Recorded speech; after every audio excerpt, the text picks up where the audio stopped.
What's going on, y'all? Good morning. Good morning. Good morning. To anybody that's here on time. And also, good morning to the folks that's going to replay the show today. Happy Monday inside of Fact and Stats. It is a great day. It is a great day. A lot of different topics to talk about. Two Turn was good. As the majority of y'all know, I play music for the first 10 minutes. Justin was good. I'm going to go ahead and get started today. Oh, snap. I thought I was connected to my thing. Oh, snap. Now connected to iPhone.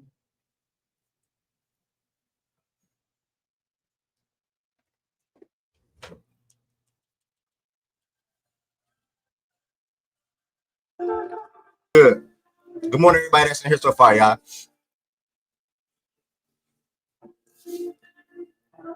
I made a freaking mess, man.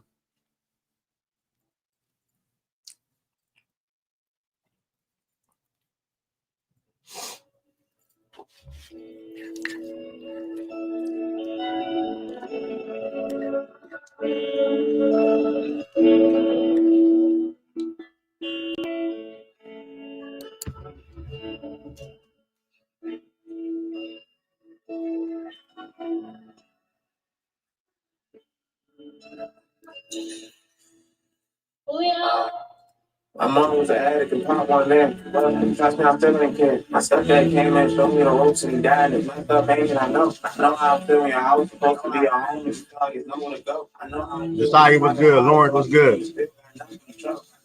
Make sure y'all liking the video. Make sure y'all liking the video. I never thought I'd be able to jump on stage and people will know my songs. Been 22 years in this world. I'm open. I still got 22 more on the clock. My little sister is 19, just had a baby that nobody told me about. My car been going to voicemail. I'm gonna call on him and he never can answer. So my life going good. It seems like another person diagnosed with cancer. Nobody told me that kids like me might grow up with aces that way fast. So maybe I'm already cooked. I feel like my life is a disaster. I feel like I'm cursed or trapped in the cycle of life where I never go in. I'm used to the hurt. I'm trapped in the cycle of pain where it never can end. I've been on the other side. Nobody told me the grass and green is the same. I gotta go hard. The burdens of all of my brothers been living through me. I do it for all of my homies and all the people who told me I said. If anybody that can, I know they ain't do it for me, not sure. I'm showing my dog, I hold my way. I do feel good. You know, they smile on my as I changed it, I was an addict and pop my head. Trust me, I'm still a kid. I said that came and showed me the ropes and died. It's messed up, baby. I know how I feel when your house is supposed to be a home. It's like there's nowhere to go. I know how I feel when you try to lie. It's all you you still got nothing to show. I never thought I could be anybody but a nobody. God had to prove me wrong. I never thought I'd be able to God had to prove me wrong. I know my song spent 22 years in this world. And I'm hoping I still got 22 more on the clock. My little sister is 19, just had a baby that nobody told me about. Oh, yeah. Just the last song, y'all. Just the last song.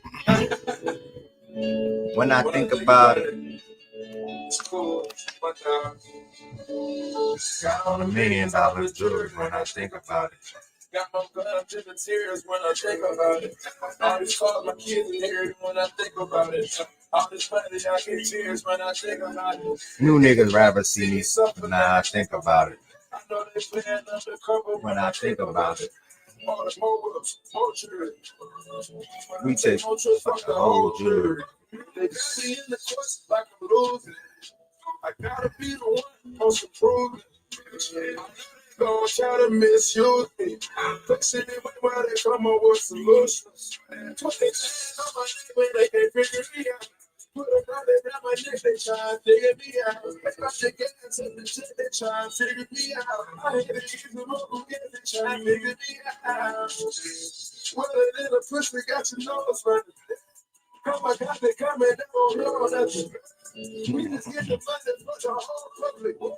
You can get the whole public trying to touch me. $1 million the jerks when I think about it. Got my blood in the tears when I think about it. All these calls my kids in here when I think about it. All this money I get tears when I think about it. And niggas try to see me suffer now I think about it.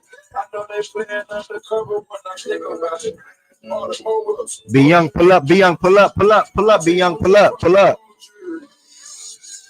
Popcorn music, snap a pic. You can see the roller shining on the bitch. Full blown barbarian, she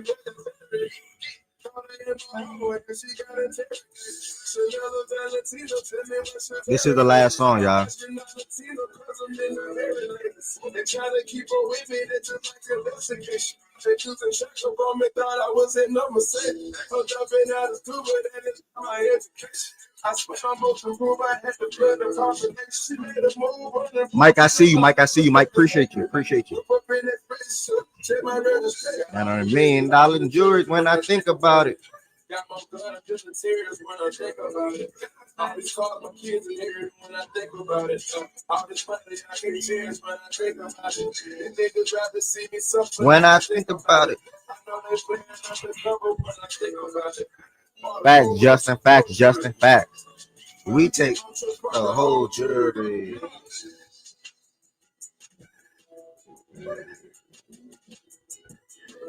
Right on time. I stopped it right at 11:10. Music stopped right at 11:10. Shout out 11:10, by the way.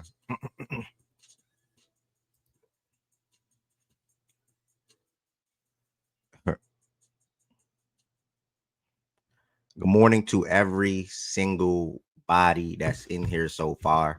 Also, again, good morning to everybody that's going to replay the show today. It's a blessing to be here, right here in this chair, to be able to talk sports with you all, be able to host the best show in the world, and just be able to just laugh, interact, and entertain and guide us through various topics today. We starting to show off talking about Tank versus Lamont Roach. I got my man that is a boxer to pull up. Got my other man that's gonna come in here and talk about the fight as well. Then we also going to talk about Deebo Samuel getting traded to the Commanders. What can that look like, and what's next for the 49ers? Who's reportedly Deebo wanted out. They traded Deebo, and then I seen a report 2-3 days ago from Rap that they're entertaining trading Brandon Ayuk too. I don't know what the 49ers got going on, but hopefully good to tell us soon. College hoops weekend recap. Amazing weekend in the college basketball world. Amazing. I mean, from start to finish. Starting with the Maryland and Penn State game, all the way on down. Like, it was an amazing weekend of college basketball, even down to the 2 Michigan and Michigan State games yesterday. We're Michigan, man. I mean, nobody expected that loss, but yeah, they got stepped on. So yeah, and then we're gonna end the show off, obviously talking about around NBA game / news. This whole entire weekend on down. We're gonna talk about everything that took place on the weekend. Luke and LeBron. I gotta do that one time. It's an amazing thing to see.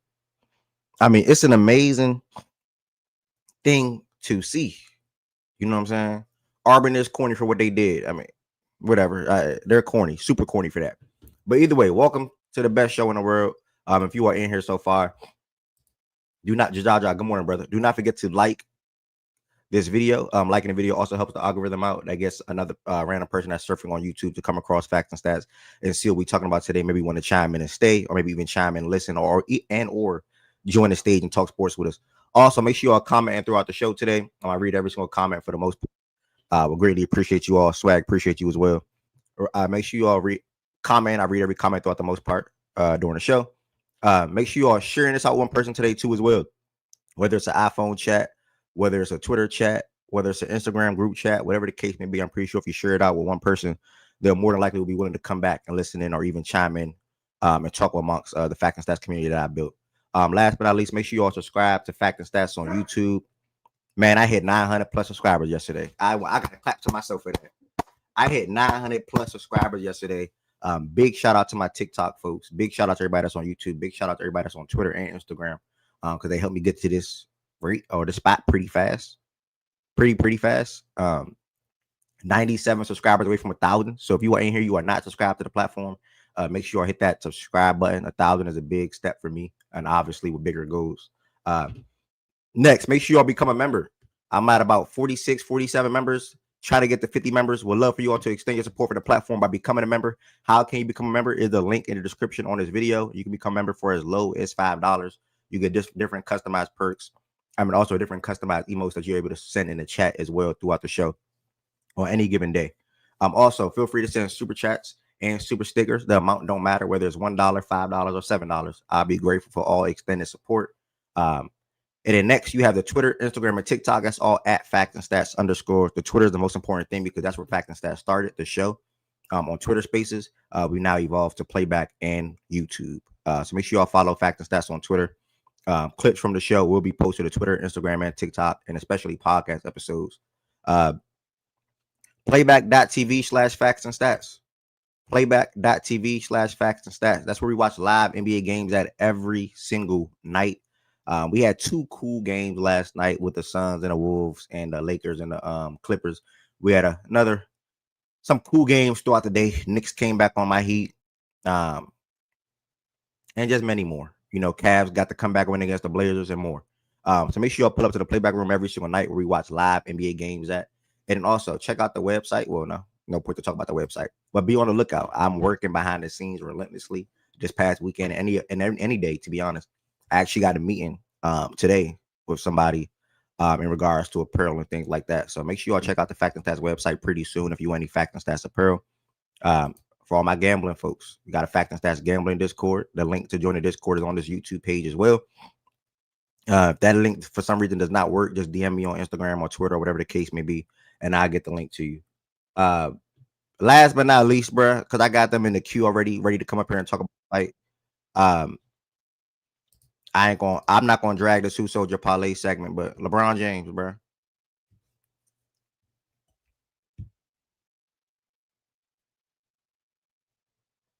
LeBron James, bro. I mean, sell me on my birthday. That's one thing. Sell me on my birthday, I forgive you, and then you don't give me 20 points last night. I'm cool off LeBron, bro. I ain't gonna lie to you. I'm cool off LeBron. I'm cool off FanDuel, period. Bear, Justin, etc. If y'all hear me talking about gambling, bro, just say F, nigga, chill. I make too much money via TikTok to then turn around and give it to FanDuel. I'm not doing that no more. I'm done. I'm done with FanDuel prior to March Madness. I don't know. I'll probably have some fun in March Madness or something like that. But either way, that's here nor there. To start the show off today, I got 2 of my brothers to come in here and join. One one is a professional boxer. One is actually one of the best barbers in Maryland. I want to give him a shout out. I mean, he's undoubtedly one of the best barbers in Maryland. One of the best barbers in Maryland. He got time this morning to join Facts and Stats. Mike and Swag, what's good with y'all? What's good with it? How you feeling, son? I'm feeling great, bro. It's a blessing. Happy Monday. Happy Monday. If anybody else want to join the stage, feel free to join the stage. Boxing, folks. That's what we starting the show off with today. Where Tank versus Lamont Roach went 12 rounds, and there was a draw in this fight. First, I'm gonna ask you, Swag, to get you warmed up and get you acclimated. Let me change out to my headphones in 1 second. By the way, give me 1 second. Change out to my headphones. Ari, what's good with you? CG, what's good with you? Testing. I think one of y'all got an echo. Mike Swag. Yeah, I hear you. Muted. Hold on, Mike. Say something, Mike. Yeah, you hear me? Yeah, all right, we good. It's not that bad. Somebody do have many feedback though, but it's like it's okay. I think one of y'all got to mute the YouTube. I think one of y'all ain't that what they're supposed to do? I think one of y'all joined to the StreamYard link and y'all got to mute the YouTube on YouTube. I think. Oh shit! I think that's what it is. How do I do that? I think the audio is coming out. The audio is coming out both the what I'm saying on StreamYard is coming out through YouTube as well. Like, let me mute Mike real quick. Yes, it's definitely Mike. Yeah, it's Mike. Just pause the YouTube video, Mike. Pause the YouTube video. And while we waiting on Mike, give me 1 second to get that right. I wanted Mike to hear what you got to say too. But Swag, just what were your thoughts coming into the fight? Honest thoughts coming into the fight. How did you feel leaving the fight? And how do you feel about both boxers going forward for the rest of their career? Coming into the fight, bro, I didn't think Lamont really had a chance, to be honest with you. I know he was a good fighter, but him coming from 130 to come to 135, I didn't really see him winning. I thought he would get knocked out like late. Because I knew he can fight, but I didn't think he could bang with Tank, to be honest with you. At the end of the fight, bro, I had it as a draw, not including the knee he did in the ninth. I had it as a draw, but like I wasn't scoring it You know what I'm saying? Live. I was trying to score it like today, but like the last half of the fight, it was like real chippy. I couldn't even see what was going on. But I think until like the ninth, I had it tied up. So going forward, I just want to see the rematch, honestly. Mm, mm. Okay. Mike, I asked him, how did he feel about you? Obviously, been in the ring with both of these fighters. I asked him, how did he feel about the fight coming in? So you experienced whether it was sparring matches or whatever the case may be. How did you feel about the fight coming in? Do you feel like people's thought process coming into the fight was right, or they just didn't know too much when it comes to everybody expecting Tank to take care of business and win in his usual fashion via knockout? And how do you feel about both fighters after the fight? And I'm gonna say one more time, I think you gotta pause the video on YouTube. But if you can't figure it out, you good. I can deal with it for the time being. You muted. You muted. You muted. You muted. I actually started YouTube. I'm on. I came through. You good Safari. now. You good now. Oh, I bet. Cool. Well, going into the fight, I've known both of those guys since like we were kids. I known Roach since we were 5 years old. I known Tank since we were 8. We all fought each other as amateurs and things like that. So what I knew about the fight going into it is I knew it wasn't going to be sweet, just in the sense of, everybody that Tank has fought previously, they don't know him from like being like from as kids as we did. We, anybody around the area that's a boxer knows that, Tank, the punching power that y'all see, it's not new, but that didn't come along. That was the last thing to come to his fight game. He's always been athletic. He's always had fast hands. Always had with good speed and everything. And then a power surge came out of nowhere. But I think that was the advantage Lamar had against versus his Tank's other opponents, is that like we knew this already. Like we didn't train for the punching power. He trained for the boxing skills that Tank has, and his job was to negate that, and I feel he did a pretty good job of that. Honestly, I thought Lamar could have very well edged it out, but popularity is a thing, and with Tank being the cash cow, it's still a lot of big fights that could happen.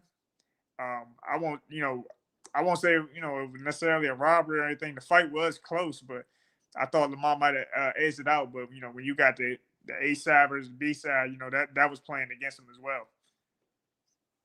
Do you feel like I lost my question that fast? Oh, you said you feel like he could have edged it out. What made you feel like that? It was Lamar's counter punching. His counter punch, he was countering. And when he countered, he didn't counter with like one punch at a time. That was kind of the difference. Like Lamar would counter. I mean, Tank would counter Lamar. He would counter with 1 or 2 punches.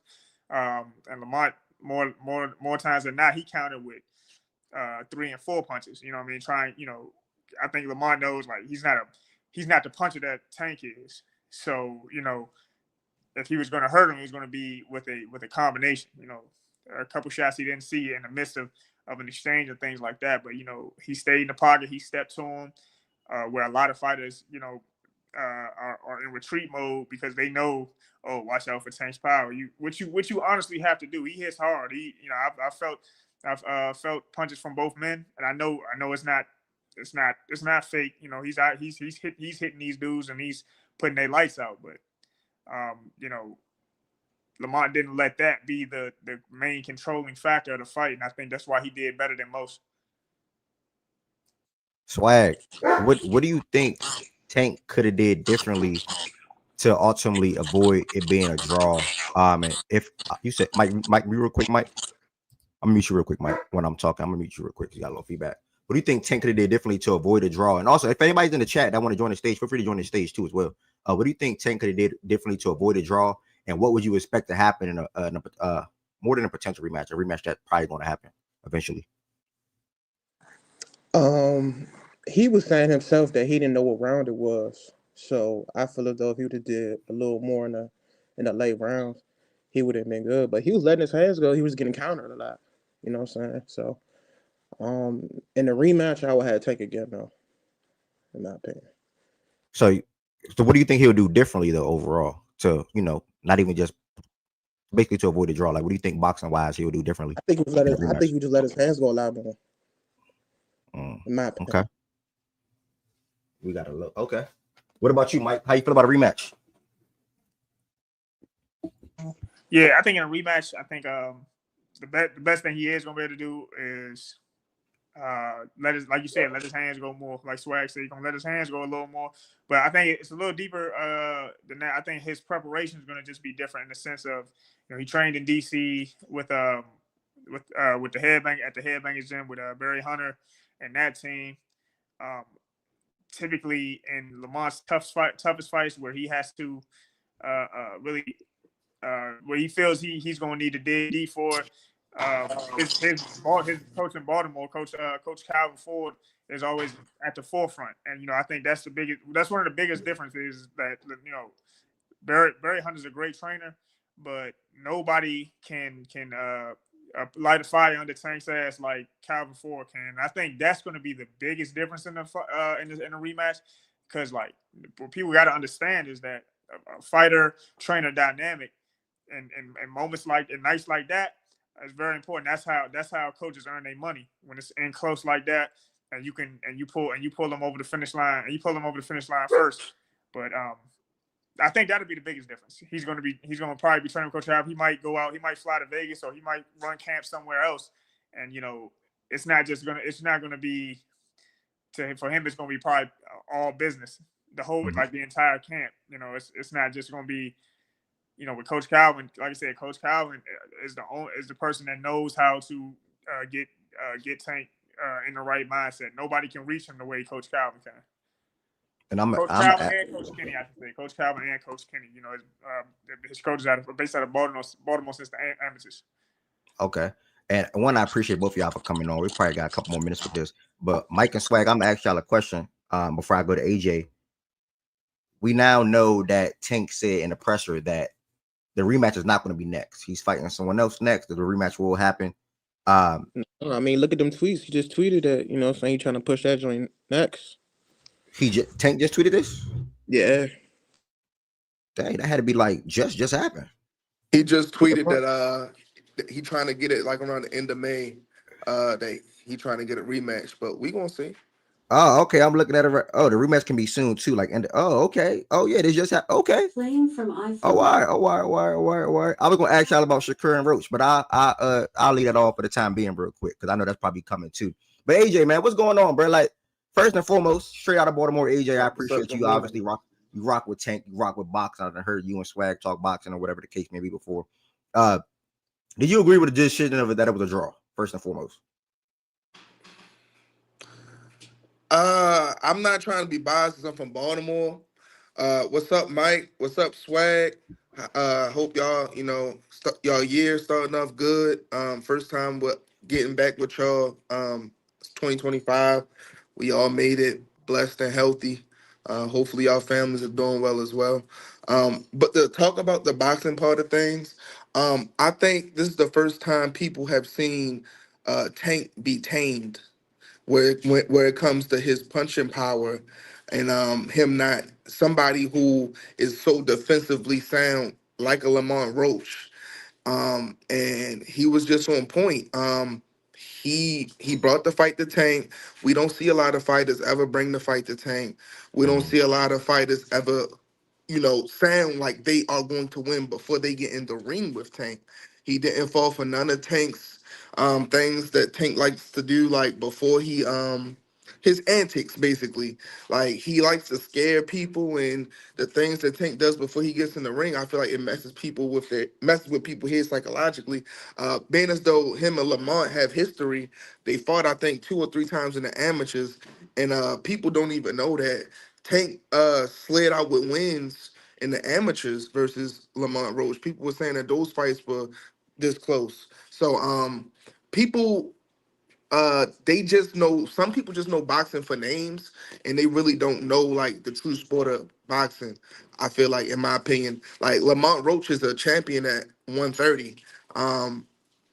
People underestimated him, but if you go back with him and Tank's history, they've been going at it. Like, so I was a little surprised that Tank had a terrible performance in my opinion, like to his standard. If it was anybody else standard, I'd be like, oh, they did okay. But in my opinion, Tank did not have a good night, and Lamont Roach had a great night. And Lamont Roach brought the fight to him. He counterpunched well. His defense held up. Um, Tank just, I don't know, he just didn't look comfortable. I don't think Tank was throwing his hands as much. And one thing that I did not like about Tank's performance is he did a lot of playing around in the ring. His coach was trying to talk to him. He wasn't listening. Kept saying he got it. You switching coaches like that, you 30-0, 29-0. Man, don't. It's an old saying. My father used to say, "If it ain't broke, don't fix it." Coach Calvin Ford, that's been his coach, and he got to go back to Calvin, man. Um, he should have never left Calvin, in my opinion. Well, he didn't leave Calvin, but Calvin got to be the main guy. Calvin is the only person that knows how to talk to Tank. Like, it's that simple. The fight, I don't think Roach did enough to be the champion, but I can see why people feel the way they feel. So I really want to see the rematch. Mm. What do you think Tank could do different in a rematch? In the rematch, I just feel like I think he got to be more aggressive when he coming out like he can't, like with a guy like Lamont Roach, you can't just give up rounds. Like Mm. I don't think you can do that with that type of guy. That he knows him too well. You got to mix things up. Um, Defensively, I don't think Tank was bad. He did get caught a couple times. Man, he just didn't look focused. Like the antics in the ring, he just didn't look focused. I don't really think he has to do anything like 100%, like switching up on what he did the last time. I just think he got to come into everything focused, bro. Like this boxing, you can't play boxing, bro. This is one So sport. if Lamont's This one standing up, sport you can't play. You can't talk this about you want to retire. Like when you talk like that as a boxer, it's like you already got one foot out the door. Mhm. You can't do stuff like that when it comes to boxing, bro. So I mean, So he got to get back to the basics, in my opinion. before I get Jordan Woods' thoughts, Swag, Mike, AJ. So say in the rematch, Lamont come out the same way, standing in the pocket, throwing a lot of jabs, counter punching really well. And Tank come out how y'all could expect or hope he'll come out. What do y'all think? What do y'all like? What if Lamont comes out even better than what he did in fight one? How would y'all feel about that? It's Or the actually. same way. I mean, the thing is, I don't think neither fighter is going to come out the same way. Like y'all Mhm. had 12 rounds. Y'all had 12 rounds with each other. That's 36 minutes. Um, that's a long time to sit and deal with somebody one on one. So, you know, the biggest fighters like that, they fight, they make adjustments, so they fix what they did wrong and improve upon what they did well. And that's what you can expect out of both fighters. And true, that you can expect out of both fighters. I've seen both of these guys. Like I said, we all came up together. Me, Tank, Lamont, now. So um, and then like I said, that's the thing that helped Lamont is in the sense of just, bro. I know you. Everybody knows you as Tank. I know Javante Davis. You know what I mean? I feel like that's kind of how he went into the fight. Like, bro, before all the glitz and glam, bro, I remember you this way. But you can expect adjustments on both sides. Mhm.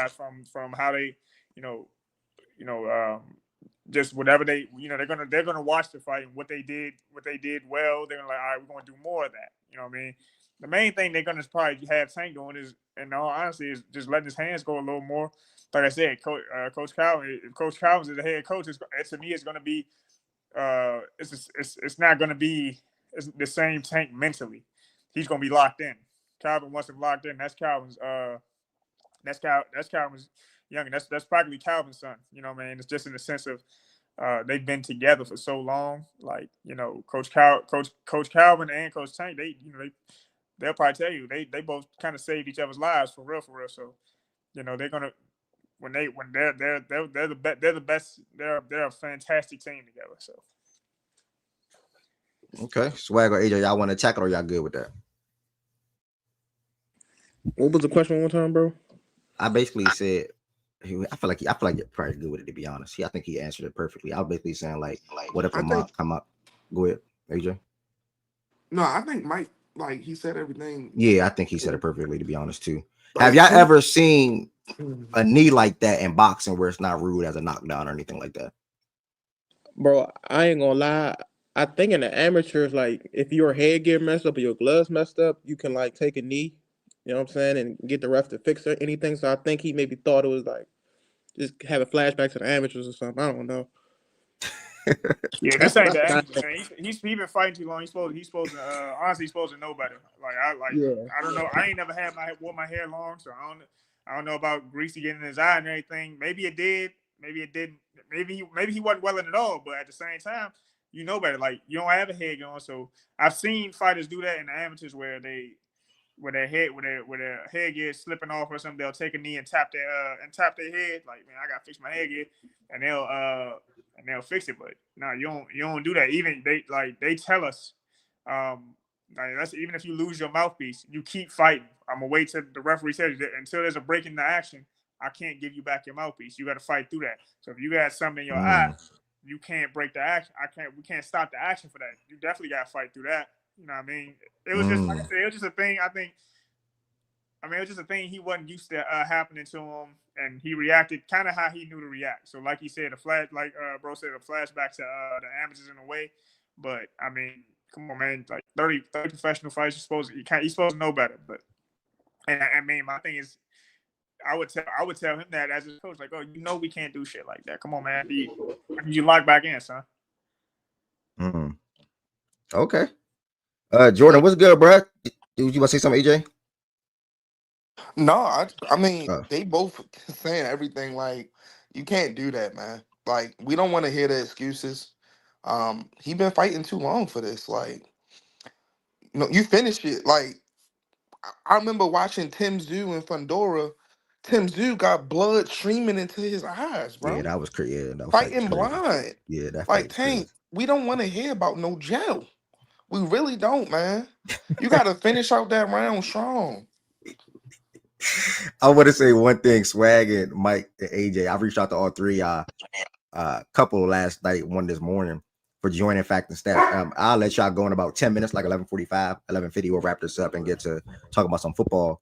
But Jordan Woods and Lowe, You. what's going on with y'all, man? Jordan Woods, do you first and foremost, do you agree with the What's draw? up, bro?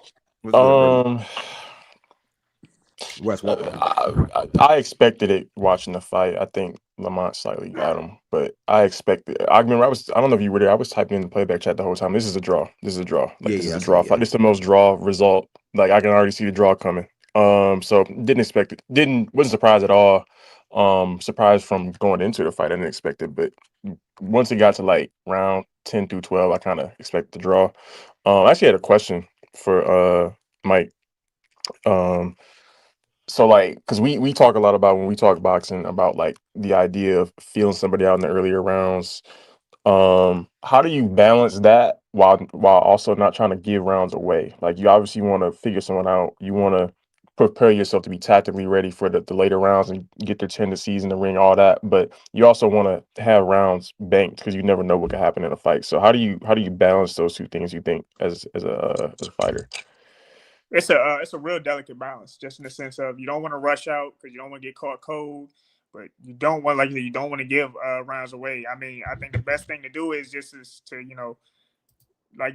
start getting into the game plan early, and then you're in there by yourself, but your coaches, and when you have good coaches, they're spotting the tails. If you don't spot them yourself, they're spotting the tails for you. And each round you come back to, they'll have a slight adjustment for you. Like you see it in fights where it's like, all right, so every time you shoot the jab, he step back. So double your jab, start feinting, and then the left hand's gonna be there. Whatever the case may case may be, but my thing is I kind of always myself I just go into the game plan. Like I start implementing on the game plan.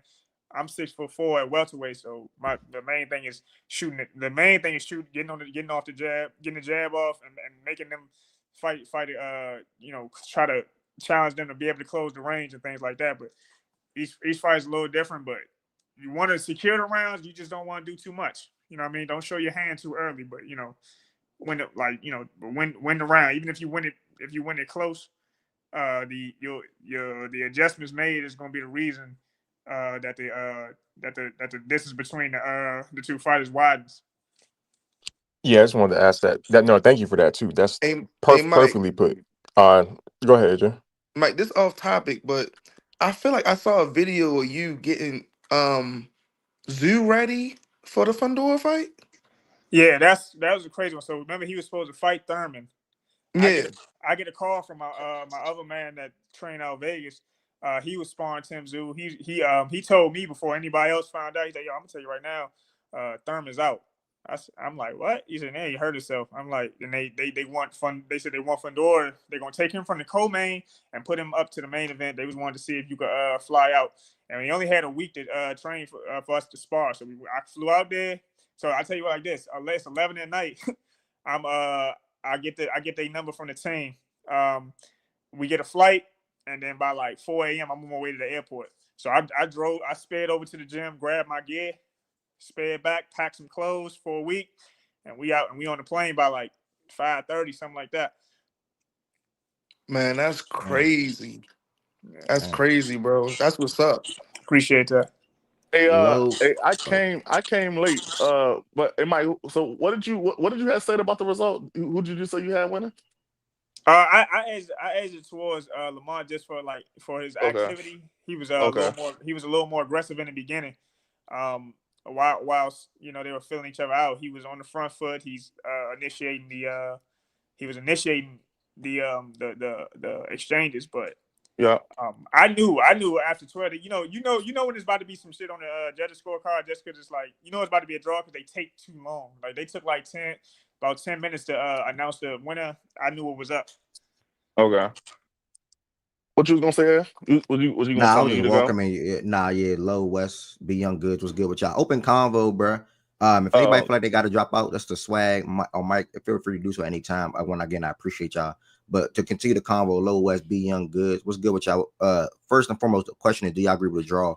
And how did y'all feel about the fight overall? um, I guess I'll go. I agree with the draw. I feel like it definitely came to a draw. I feel like Tank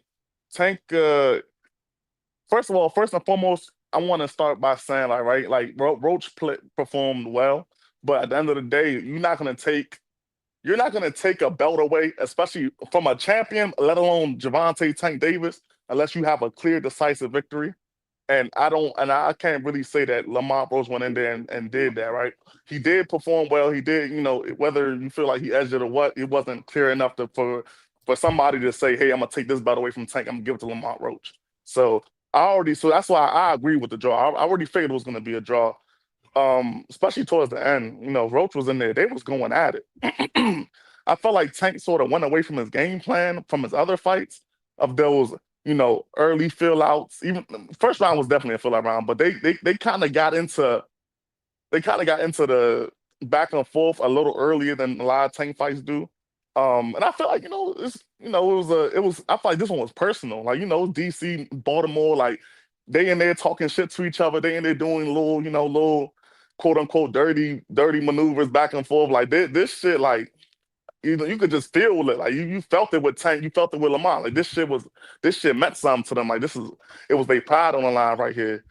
Um, early, early, I was edging rounds to Tank, kind of Tank a lot of early rounds, which he was kind of like. That's how I know it's kind of off the script because he don't normally a lot of those early rounds he normally concede to kind of like fill somebody out, but Roach was applying pressure. He was being active. He was throwing punches. He was throwing a lot of punches out there, and Tank had to react.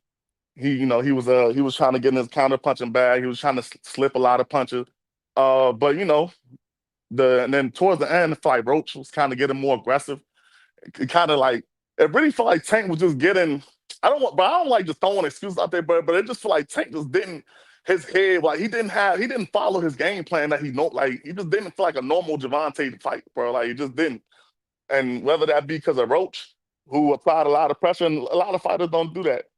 Some people are scared of Tank power. They don't want to go in there and just throw punches, and that's understanding, right? It's cool. Um, the knockdown.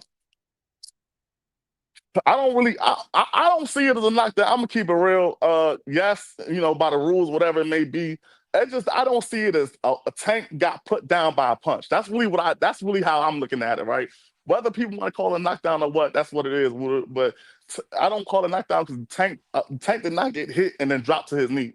Like I'm talking about the hit did not cause him to drop to his knee. That's what I'm basically. That's why I don't really look at it as a knockdown. So I mean, the people who wanted to get ruled a knockdown, I don't mind that. It is what it is. Rules are rules. But I mean, and even technically by the rules, he should have. You are supposed to get disqualified. You're not allowed to like wipe your face or something like that. At least unless you like you gotta let the ref know or something like that. But it is what it is. He's a superstar, so you're gonna get a superstar. You'll get a superstar treatment. Of course, I wasn't surprised by that at all. But I agree with the draw. It was a good fight. Can't wait to see the next one. Tank is on Twitter right now. For those who know, Tank and Roach are on Twitter right now, going back and forth. Tank said he ready to fight that nigga end of May type shit. Like he'll fight that nigga like immediately. Like he not trying to wait. He don't need no 3-month camp. He already locked in. Roach talking crazy. He Hey, bluffing. it's gonna happen. So you said Tank bluffing? He bluffing. Yeah, because he didn't say that after the fight. He didn't, but Nah, y'all he know how it did. is. He done got on the internet now. He see niggas trolling him, bro. He can't, bro. Tank, he got a screw loose, bro. He can't handle that shit, bro. He getting trolled on the internet. Niggas calling him this and that. I know he, bro. I know he. Oh my god. And then Hey, this Baltimore DC. let I me know say that one nigga thing can't though, stand Lo. this This shit. is this is what he needed. Like, I agree as with you, crazy as it might sound, bro. he All that needed retirement he talk, he was needed throwing me this off, bro. I agree with you, because bro. boxing, in my opinion, like people care too much about losing. Like I'm glad he don't have it's a 0-1 on there now. Now go ahead and get it back in blood again. Like stop trying to protect I don't have a loss. We want to see y'all fight the best. Lamont Roach is one of the best and he's proven that he's one of the best 130, 135 pounder. Go fight him again. Beat him. Then go fight Shakur and the other guys, Devin, Tiafimo. Like it's time to Ask stop playing. Sean and that It's too. time to stop playing around. Yeah, Keyshawn, Tank, it's time to stop playing around, bro. You 30, we damn near the same age, bro. You ain't got but so many years left in the fight business. Leave a legacy. Like, yeah, well, 10 years from now, oh, Tank is one of the most richest, but your boxing legacy is not secure yet. I hate to say it, it's not. It's time to stop playing.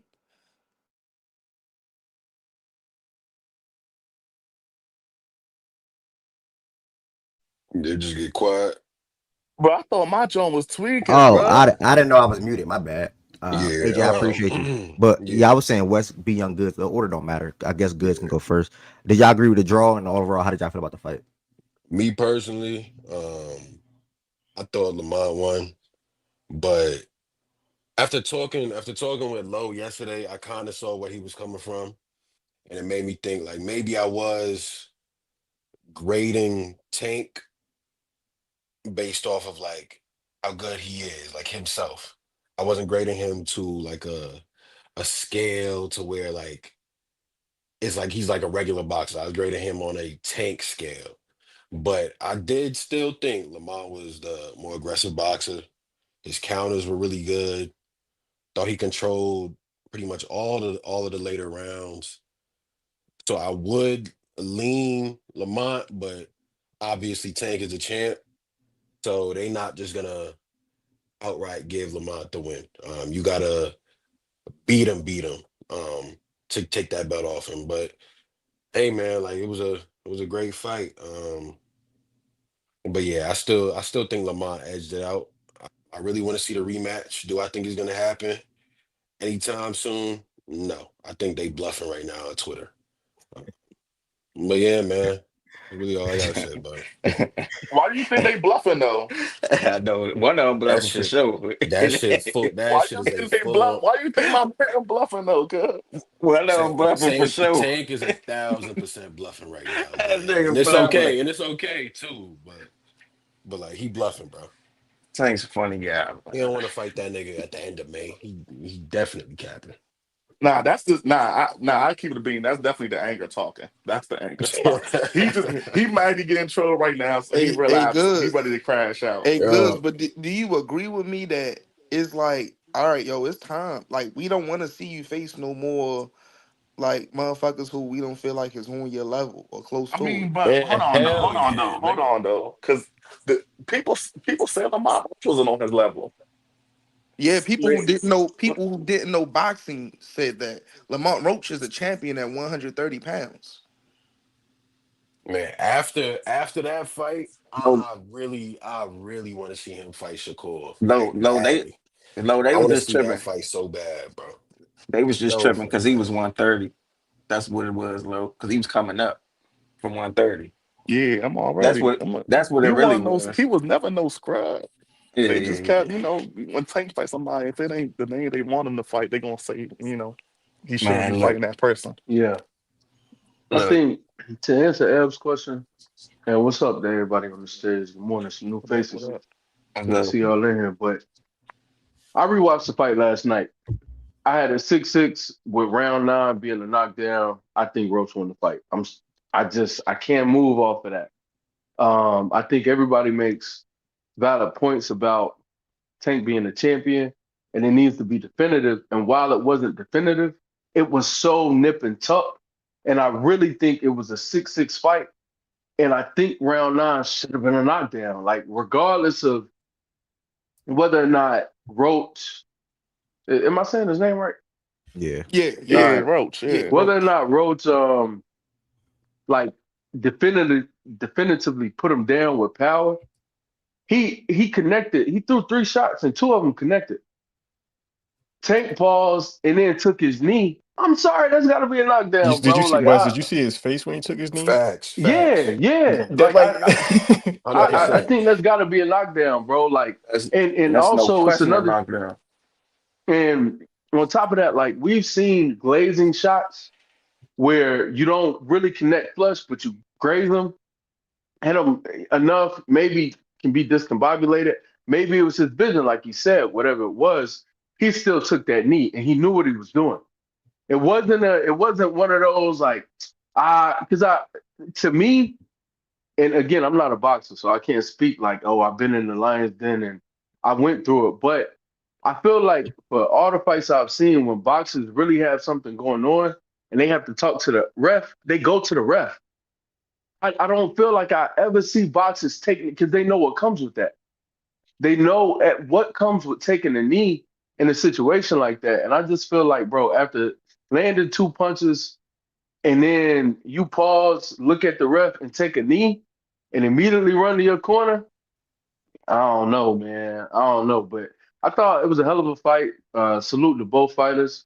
I think that Tank definitely could have fought a better fight. And even in round nine, like after you took the knee, another reason why I feel like that was really supposed to be a knockdown. How he Watch came how out. Tank came, How he bro. came out. Yeah. He came hmm out like yeah, he he knew came out what swinging. just happened. Yeah, Yeah, He had he to. Yeah, came he out like had he to. knew what just happened. So, but either way it goes, man, credit to both of these guys, man. I agree with Goods. Not so much just like Tank bluffing, but I don't think that fight is happening soon. I think if they do fight it's sometime next year, I think there's even Tank spoke to it in the pressure which he made after. niggas. Another reason why I think he definitely feels like he lost, that nigga made niggas wait 3 hours, bruh. He made people wait 3 hours after, and it like his trainer, his corner came and spoke at least like an hour before he came and spoke. It was crazy. But anywho, he spoke to how it wouldn't be the next fight because like maybe some contractual stuff going on, but how the Roach fight wouldn't be the next fight, but he definitely wants to fight him again. And I do believe he wants to fight him again, but that won't be that May shit. I'm in camp. Niggas is mad. He mad, and rightfully so. He probably rewatched the fight, felt like, damn, I could have won this. I should have done better. I could have picked my spots better, et cetera, whatever, whatever. And even in the post game presser, like I was saying, he post fight presser, excuse me. He was saying like he felt Roach was slow, but he was hesitant, like he just didn't trust it. But he was like being in the ring, he wasn't fast enough. Like he was like, I could have been countering him more. I could have done this, but it was just on myself. Spoke to some therapy stuff. I don't know, man. Yeah, Maybe, he flat said he yeah, said I gotta work on myself. Like yeah. that's He But not he that's that's said what I'm that, but that's he not something throwing you me just hop back off, in the ring bro. in May, bro. I don't think.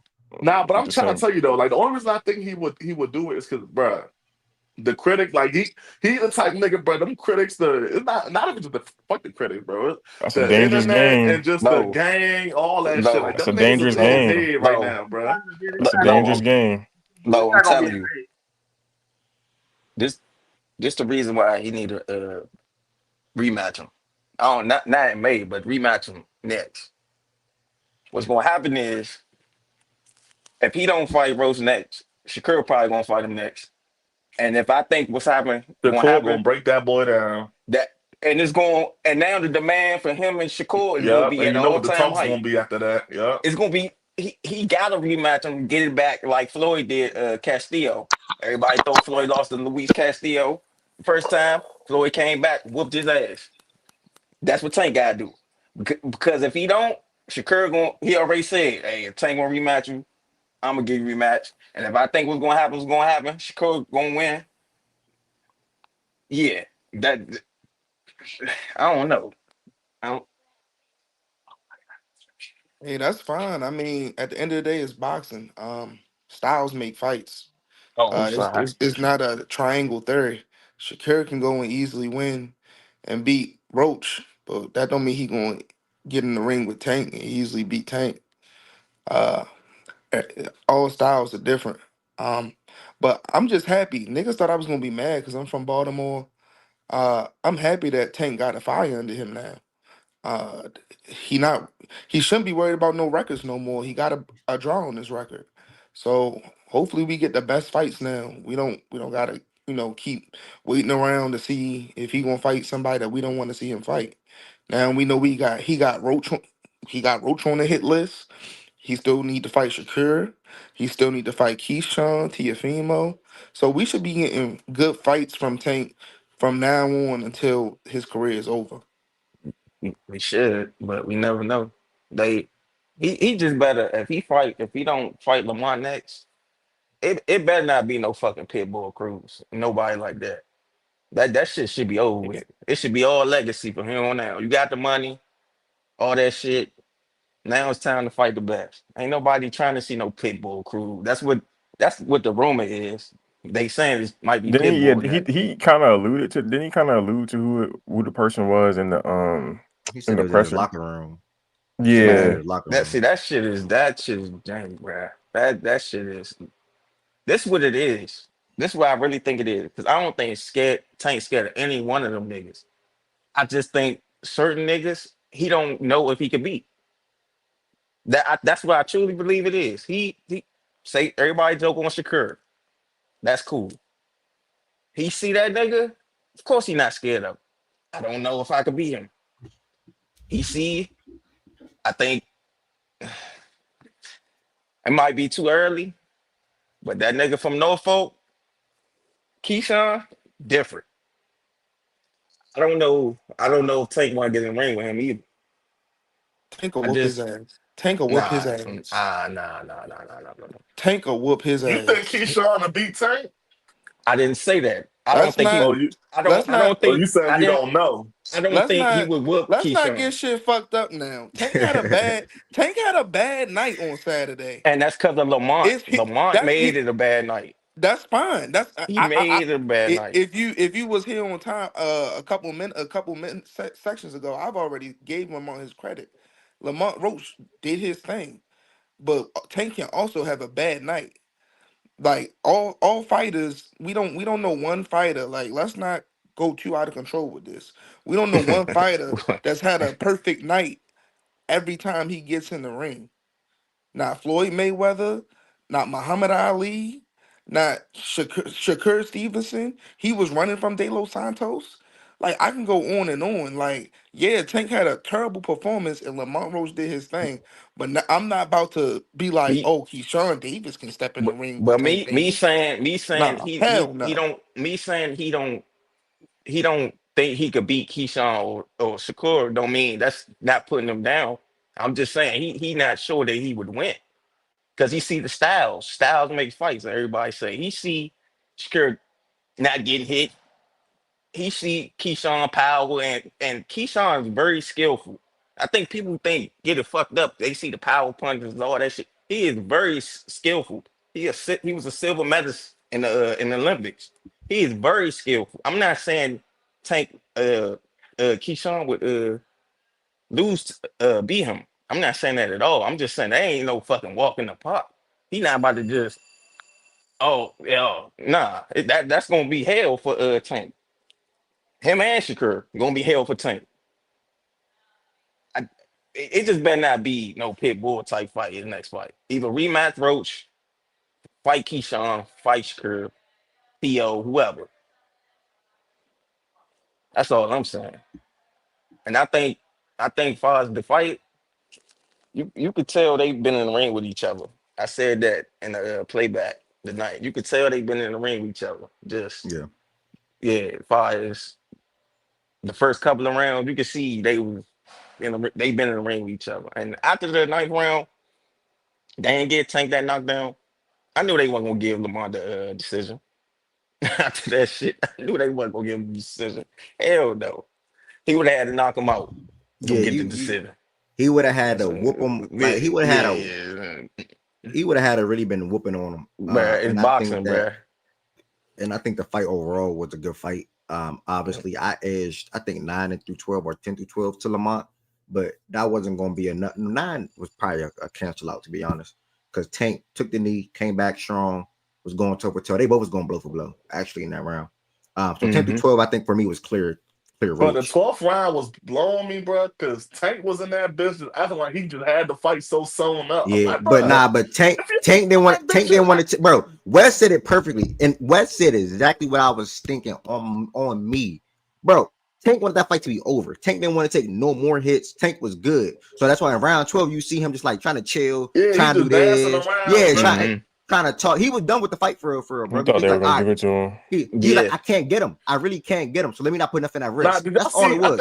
think Roach said some shit like that. He said in the 12th round, Tank was basically like they not gonna give you the decision. Oh They yeah, gonna He Yeah, give you the definitely exactly. yeah, decision Yeah, yeah, he yeah. or yeah. he some shit definitely like that. definitely Just told trolling them.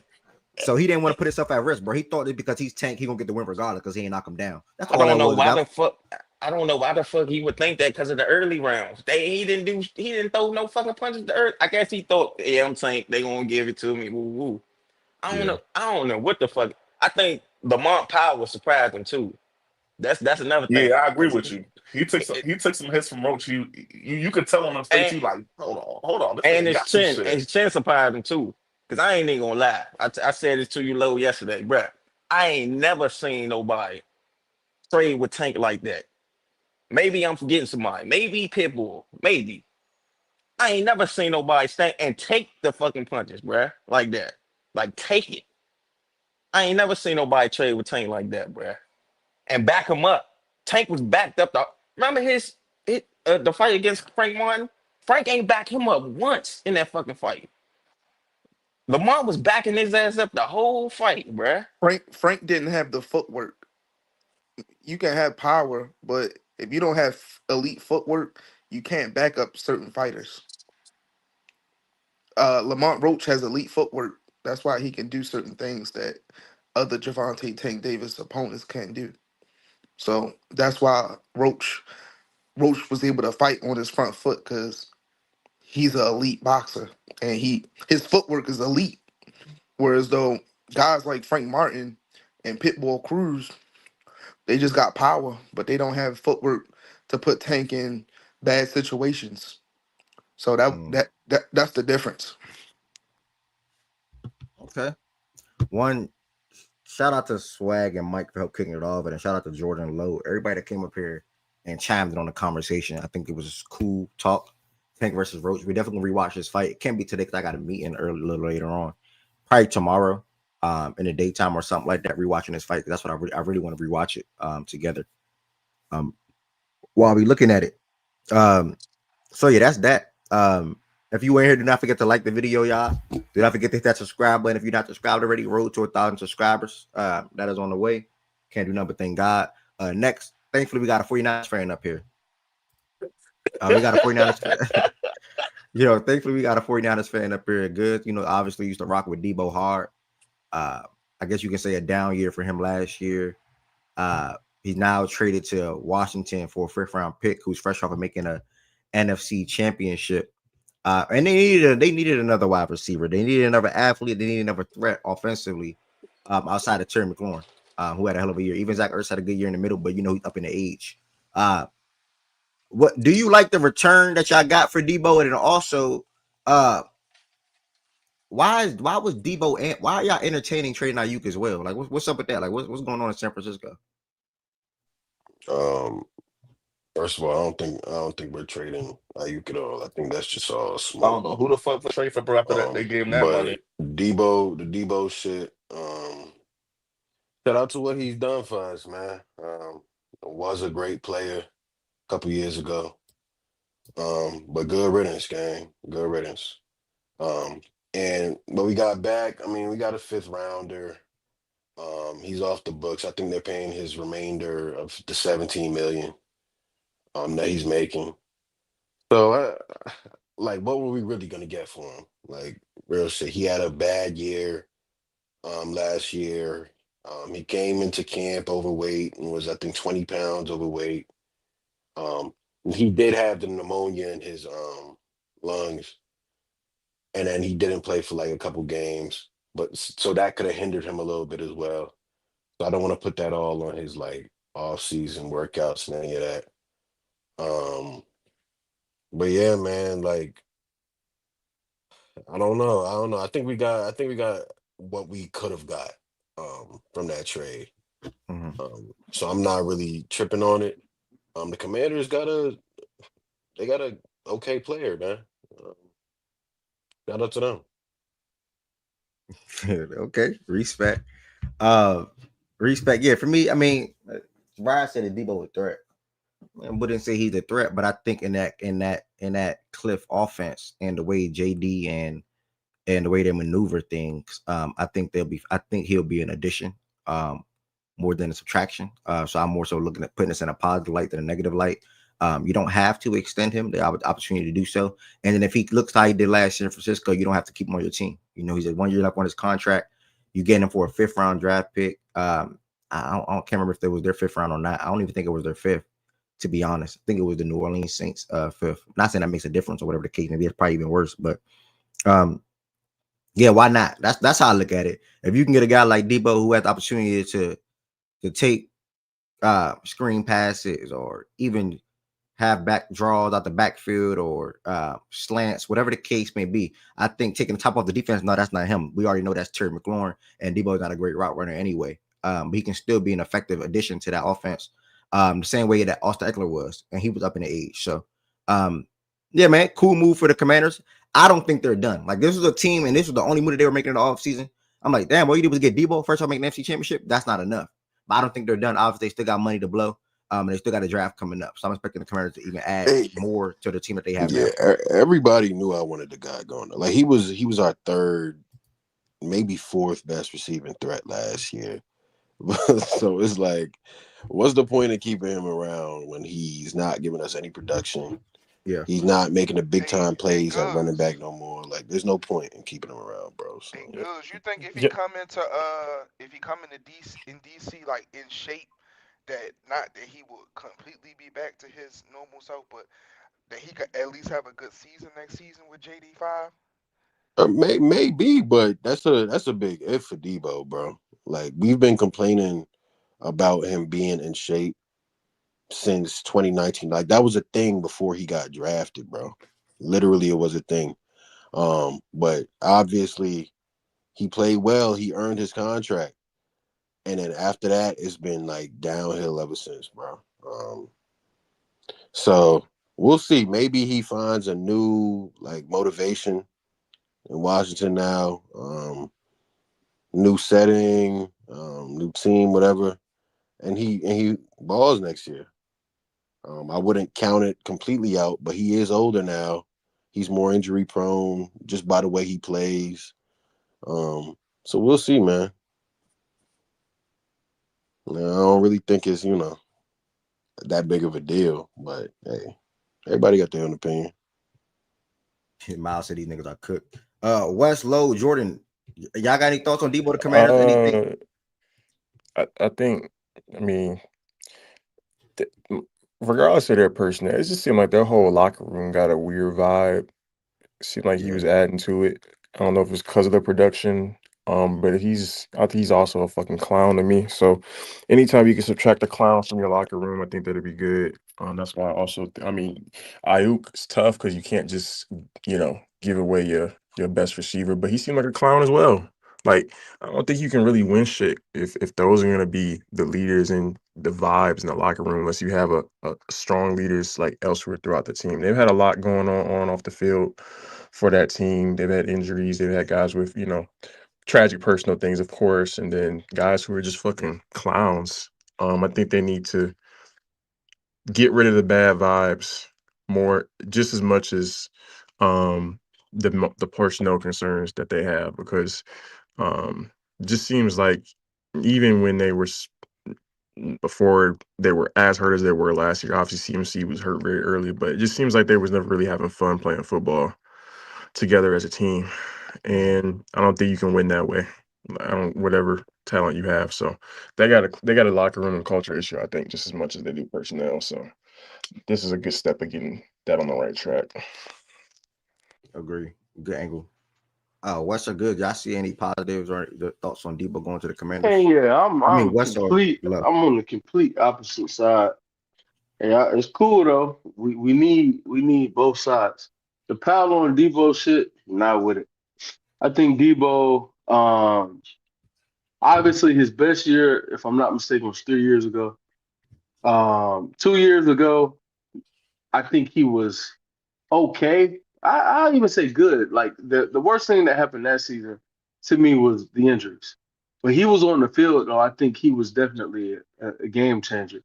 Was he as good as the previous year? No, but I don't think that is the standard for being good. Like I think, yeah, I think he was fine. This past season obviously was an issue.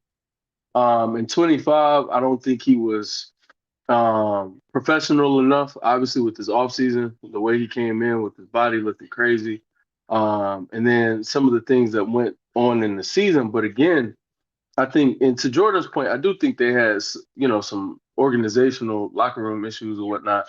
But I think that's par for the course when that many bad things happen around your team for a year. And on top of that, like, they weren't really seeing eye to eye. I think Debo and the organization, obviously, I think as professionals, you've got to block out the noise from fans, but I think, he may not have been able to. And I think the fans got to him as well. So, just bad year. I think it's something you use as motivation when you're as talented as he is, as capable as he is, and you flush it. You use that as fuel for the offseason. You go into a system with a great young quarterback, a number one solidified already there, and needing talent. Like they had a talent deficit at yo, can we get another real weapon? And now I come in and I can be that weapon. I'm with the really good OC, someone who's gonna call good plays, gonna have really good schemes drawn up, and will get me open in the pass game, even though I'm not a great route runner, and will give me my touches out the backfield, and it's on me. And I think he comes back, and I think he proves that he still has something left in the tank. Is he gonna be what he was 3 years ago? Nah, but I don't think that's what is required to be a good football player nor a game changer. Potentially. So I'm buying the stock. While it's low, I'm buying the stock. I think it's a good move for Washington. And I think he shows he still has some football left in him. But it is on him. For what it's worth. I think Debo has to look at this as, like I said, just fuel and regain some of that professionalism. Take this humble pie and come back on niggas next. So and shout out to San Fran. I think they really have to figure something out. Ayuk coming off an ACL injury. And Ayuk had character issues last year. Like they had a lot of things.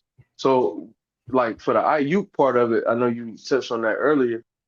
I don't know if it's all posturing. I think they may actually look to offload him. He's Mhm. on a very expensive contract coming off an ACL injury, and things were not easy last year. Very tumultuous. While he was playing, he started very slow, looked like he may be coming on a little bit, and then he got hurt. Um, so I don't know. Maybe depending on what they could get for him, maybe they do move him, but maybe they don't. But I think the fifth rounder, cool, cool. Not where you want it to be, clearly as a franchise, but cool. Well said, bro. I think that was amazing. Glad to hear that you on the other side of things, or in my opinion, a good side of the trade. And OG even agrees with it as well. Lo, I think you're the only person that probably didn't I chime in on it. If you got something. Yeah, I'm more so with Wes. I don't listen. Goods, he's a Niners fan. He has his own personal feelings about Deebo. Jordan Woods clearly has his own personal feelings about Deebo. He called him a clown, whatever. And yeah, I'm not gonna sit here. He has done some clown shit in the past that I don't I don't like, but I don't really feel no way about him personally. I think he's a in terms of what he can do on the football field. I think the Commanders, for a fifth round pick, they got themselves a good value, a solid wide receiver to play across from Terry McLaurin, played with JD5. I don't know. They still have Brian Robinson. I think they need another running back. I mean, I don't know if they brought Eckler back because I thought he was on a 1 year deal. I don't so, but I think they should though. He was a cool. I don't want to say gimmick, but he was like a cool gimmick player for them. He did it, 'cause they gave him some plays that he excelled at. Um, but yeah, bro, Debo. I think Debo's gonna, as long as he can get in shape, which is obviously right. That's a caveat that I'm sure the Niners would have liked to have, but if he can get in shape, I think he'll be fine. And I think that he'll play well in that offense, especially with how that offense played last year and how they were able to kind of like put things together around JD5 and how JD5 could extend plays with his legs. The being able to use Debo in the pass game and the run game, I think that's going to help them out a little bit. I like the move. I don't got no problem with them. I like the move for the Commanders. For the Niners, I mean, to get a fifth round pick is like I'm sure they wish he had more value than that, but I mean, I think everybody pretty much has seen what happened last year, so nobody really can give you nothing higher than that. But I like the move, F. Shout out, shout out. Appreciate I y'all. fuck with it Appreciate too. y'all. Oh, Oh, Ari, AJ, so I didn't Eckler, even know AJ was up here still. What's good, Ari Eckler was a one Yeah, year deal. Okay, yeah. No, I was listening. I fuck with the move. That's why I asked Goods that question. Like, I think Cliff Kingsbury, he's gonna get Debo easy targets and get him going like how Kyle did. I just feel like sometimes you just need to change the scenery, and also JD5 had motherfuckers I don't even know looking good. Olamide Zacchaeus and Deami Brown. yeah, So Zacchaeus. Diami was an early was he an early pick? I have no clue about that dude. I know So they drafted him. I just don't know where around. so I if think if Diami if went top three. JD Probably, I don't he know. went But yeah, go. three I top three think, rounds, I think so. I can't remember. if JD5 can make those dudes a known in the NFL, I'm sure he can make something shake with Debo Samuel. So it's just all up to Debo. Debo just got to do what he got to do. Get in shape, Yeah. be ready, and I think he's going to have not no elite year, but I think he can have a revival. He can damn sure have a revival type of season for sure. Hmm.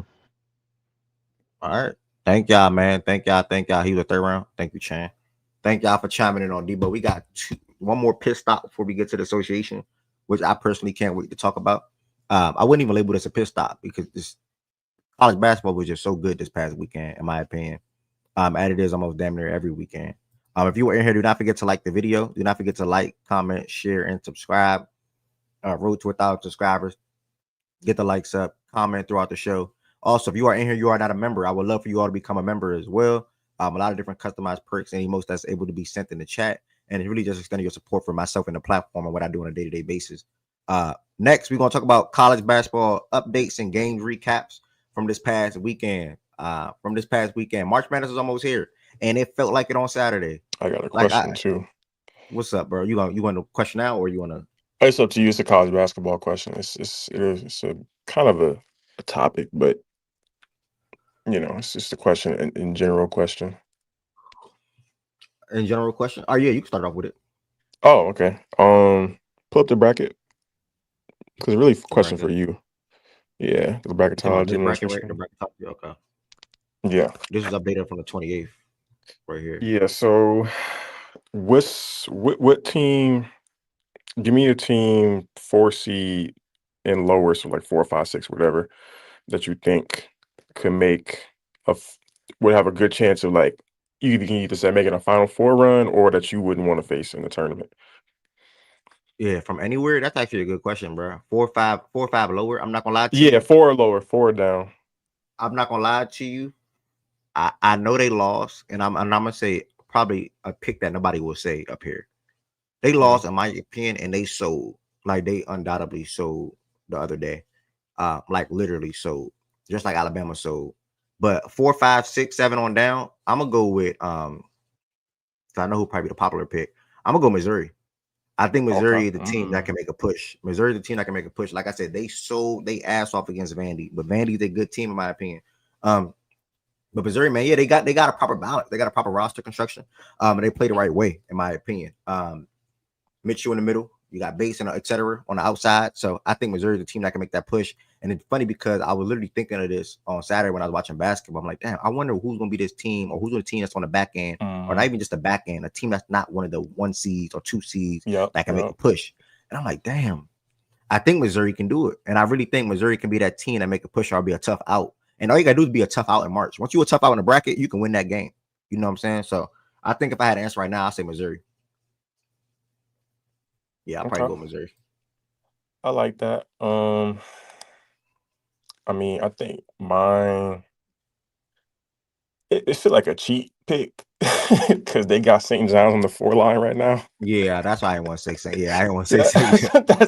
that don't count. I Yeah, got to think of mine actually. Let me think. I Let me think see. Ted, you got an answer, Tez? I'm looking at it right because I haven't I looked at the just bracket I yet. just got in here, brother. I don't even know. I see Oh, the my bracket, but fault. I don't know the question. No, I said like a team that's like 4 seed or higher, so like 4, 5, 6, 7, whatever that you think could make a deep turning run, like a sleeper team of sorts. How you feel about Michigan? Uh, they I too got inconsistent. to see They're him. inconsistent for me, but they've lost couple games as late. They were inconsistent earlier in the year. They were grooving in the middle part of the middle 15, 20 games of the season. So they could. I could see that. I mean, I didn't. They have Michigan. they have older guys that are main contributors throughout the whole rotation. So Yeah, that's true. You I said didn't the loss to Illinois yesterday, by the way. So you you said 4 to 5, Jordan. no, 4 on 4 or down. higher. Oh, four four on there. higher. Okay. You can make a run. Can you start from the top and just like kind of skim down? I can read it kind of fast. Wait, the Oh, question okay. was which of the top four seeds do we think can make a push? Start right there. No, four seeds or higher that you think can make a deep run. Okay. Okay. And don't use St. John's because that's kind of like a cheat code. Okay. All right, go down some more. Is That's that the it? that. Yeah. Go up. Go up. Start right there. Yeah, I had a good win yesterday, Miles. Oh, Miles. Oh, he is up here. Yeah, I had a good little comeback win against UAB. I thought that was gonna Mm, trick that game off. 4 to 5. I Ooh, I like Clemson. go down a little bit. I was gonna say Clemson, but I know that's kind of I ain't hear nobody picks, but I'm pretty sure somebody said that. Nobody said Clemson. Nobody Uh, said Clemson yet. It was just Ev that four to really four Jordan to that way. five, 4 to 5 that I'm looking at right now. Probably And they could be Chance. 6, 7, 8, 9, but I yeah, yeah. just we I'm kind here. of I'm picked. here. Yeah. Go up one more. My fault, brother. My Oh, fault. shit. The basic answer I really think is UConn, and that's more because I'm I believe in say Bobby Hurley, but that's I'm a it. Jordan. I'm gonna go Marquette. Mm. That's a good pick. Oh, that is Yeah. Go Marquette. Where they got interesting. them right now? 6. 6. 6. 6. I like that. Who did 3 in that? Who did 3 over there? I think Kentucky. I think Oh, if oh, that's a That's nice they gonna get answer. change though. That's gonna yeah, they change though. get yeah, Yeah. it's gonna change. But I think if it was now, if they was to beat VCU and God forbid they was to beat us, I think they can go deep. I think they can. Who the one and who the other teams over there? Jordan, are you asking based off past or just like a team? Like it No, doesn't just really no, matter. no, just now, like a team looking at the bracket now. Yeah, Oh, okay. Okay, okay, yeah, okay, okay. yeah. Because I was thinking along the same lines of Ev this weekend, as far as like um who's gonna be that team because you know it's gonna happen. So it's just trying to think of a profile to pinpoint and pick that team. I think it's really gonna be obviously matchup and style dependent of wherever they get placed, and then I think it'll also be a team. Um, Favorable matchup and then experience. I think those would be the two. I mean, biggest I factors. another team that I will say from what I've seen, the conference is weak, so it's gonna be very matchup dependent. But I think they have a team that I think this is one of his best teams that he done had in a little minute. I think Memphis can. I think Memphis can get through. I think Memphis could get to like a Sweet 16. I think they can. I think that of course Memphis people are solid. yeah, people are favor right. If it was just right here, people are like say they get past Art, Tennessee get past Norfolk. I think people are favor Tennessee just because you know what they probably watch more Tennessee games due to they have been a top 5 to 10 team all year basically. But I don't think I wouldn't just say Tennessee will beat them. I don't think so. I think Memphis got the guard play, and experience does come And the into a big man factor. says, we seen Dane Danger Yeah, yesterday. I think they have the guard play. They have PJ Haggard. He's not a freshman. What's the other guard? I can forget his fucking name every time. From Texas. Hunter. What's his name? I think it's some Hunter. I Hunter, remember his Hunter, first name. Hunter, Tyrese Hunter, yeah, Tyrese Hunter, PJ Haggerty, Kobe Rogers, Amisa Cisse, the other big man, I forgot his name. I know he Dane transferred Danger. too. Yeah, Dame, and then you got a couple guards come off the bench, and I think that can give, and I think Memphis plays defense, and a question mark that I've had all year with Tennessee, they can't really shoot for real. They're so defensive minded. Like they want stops. They want the flesh. They want fast break. They want fast break points. That's what they want. And I think Memphis is their match because they kind of play relatively the same exact way as a Tennessee. If you just like if you really think about it and watch them. So I think Memphis could be a really good team if I had to pick for that four and higher. I think Memphis can make a run. I like Memphis. I might be with you on the Michigan shit goods. I think they could. Um, they had experience. They can shoot. They got size. Yeah, I might be with. I might bound to be my number one pick, goods, but I don't think that's a bad pick. I was just thinking about it as Tez was talking about Memphis. Um, Nobody's choosing Maryland. Somebody in the chat did, I think. Chan did. That was gonna be Oh, my I'm not vote even outside looking of at. Memphis. I was gonna say it was gonna What be city? them. Yeah, What They're city Maryland was Maryland gonna five. be right now? my vote. They're Maryland would be my five. vote. Yeah. Maryland's a 5 seed right now. Yeah. Yeah, they are. Ooh. Yeah. Maryland tough, bro. I ain't gonna And They lie. I needed they definitely needed they think I needed they think they needed can that handle state win though. Arizona.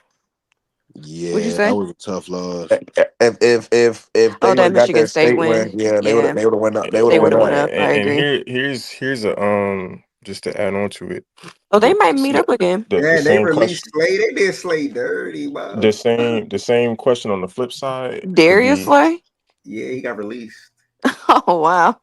Damn. same Wow. My question on the bad, flip Jordan. could be like, no, you good. Like 1 or 2 seed who you could most see going home first weekends or going home Tennessee, early. Let's say early. Let's say early. I don't. First Tennessee, weekend might be kind of crazy. You said we Tennessee. we Tennessee. all gonna have the same answer, gang. I'm with you. Yeah, I think we might. Yeah, I think I Who can say y'all the same. saying? Tennessee. Tennessee suck, bro. Damn, that's tough. I, Tennessee I ass. don't think they suck. They I just not would that They good. don't suck, bro. I be trolling. They don't suck. They I just would They just say that can't good and they can't shoot. Yeah, they I can't would shoot, bro, and say, that's what you need in a tournament, bro. It's not gonna be the tournament is not always fast paced games, bro, and that been a problem. Why a good reason why Kentucky go out the past two rounds. Like the guys that we had, bro, it was a lot of fast shit going on. It was up and down the court. When you get into that half court setting in the tournament, that shit is about executing and hitting shots, bro. And I don't think you put Tennessee in a half court game and force them to make shots. I don't think they can win. I don't. They have to play fast. If they don't play fast, they're playing. They're it's not in their advantage to play fast. They want to play set. I mean, they want to play fast to get these steals, transition buckets, but the game slow down and you got to hit shots and you got to execute. They don't have that, bruh. They don't, in my opinion. Yeah, I agree. But although on Saturday, um, dude stepped up big time. Gainey, can't remember his name. Don't know how to say dude last name. Hold The dude that hit the shot. on. Nah, not him. I don't know how to say his name either. But before the dude hit the shot, they went to this dude down the stretch of the game. hmm, I want to get his name correct. I don't want to just say his name all wrong. Uh, yeah, Gainey. Yeah, I said it right. Yeah, Gainey. Yeah, Jordan Gainey. Yeah, yeah. He had 18 points on the bench, and he was hooping for them. They went to him down the stretch. Obviously, Mashak, or however you say his name. So sorry if I said it wrong. The guy that hit the shot, but he made plays down the stretch too. But I mean, to actually jump into the slate and jump into this game, great questions by Jordan. oh wait, Similar to damn, did it? Mizzou. Good. You got an answer to Jordan's question? I was gonna say a team. I don't know if they do it, but I know when they lose, this is what happens, and they've been a little inconsistent.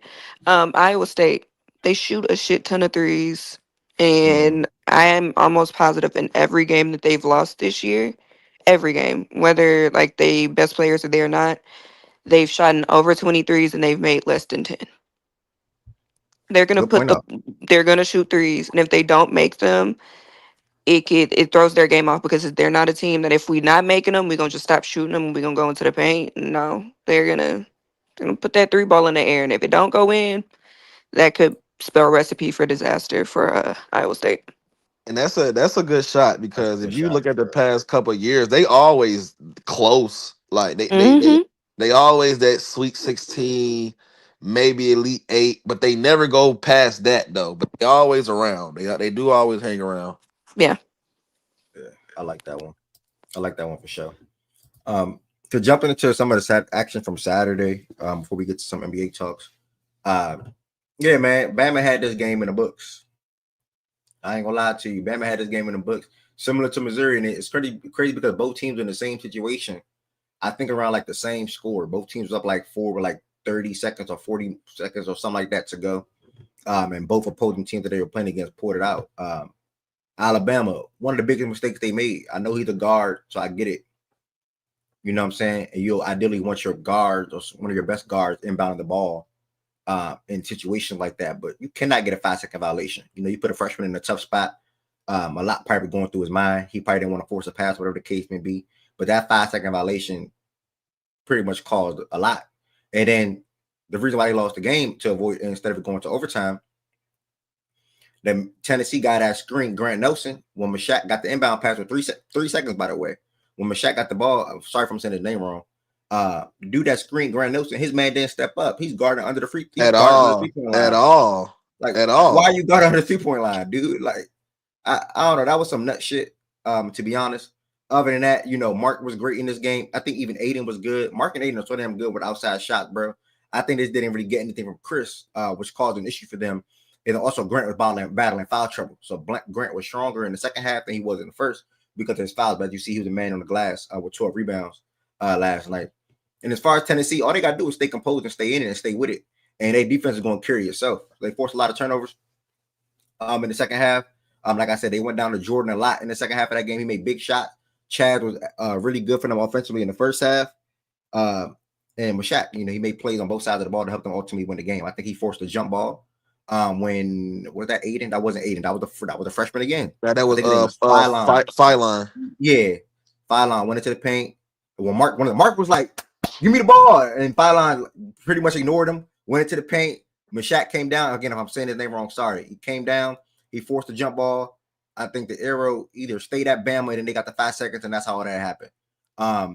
So yeah, man, like Chan just said in the chat, Series didn't touch the ball the last 2 possessions. That cannot happen because Series hit a big three. BJ texted me as soon as that shit happened. Like, bro, who the hell is he to brush off Sears? And I'm like, I'm with you because Hello? You cut Chance out? went up? Yeah, okay. I thought I was tripping. Yeah. Darius Slate. Oh, so y'all probably gonna get Slate back, Jordan Woods. I forgot he even said this. Darius Slate, welcome home, man. Continue with your show, bro. He said he said he was going back. Yeah. He said on the St. Brown podcast after they won the Super Bowl that he want to play one more season, and if it's not with the Eagles, he want to return back to the Lions. So, a little homecoming. my bad, I gang. I got a mean, call. Oh, okay. they just raised ticket prices, so hope when you go to buy him, you can get a good deal. That's all I got for him. He'll cut you off for some little cheap money. He'll be a nice little vet for Turnion and whatever else. What y'all talking Jesus about? Christ. It's Slay. Oh yeah, Jesus. I seen that. But nah, just to finish what I was saying, I had got a call. But like you brushed them off, and then it's like you said with the 5 seconds too. We was you and lose because for one, you didn't brushed off the best player after he just hit a shot. And then for that moment of the game, my nigga, we didn't even get a shot up. Like we got a jump ball in a 5 seconds. Like we didn't even get a chance to shoot the ball.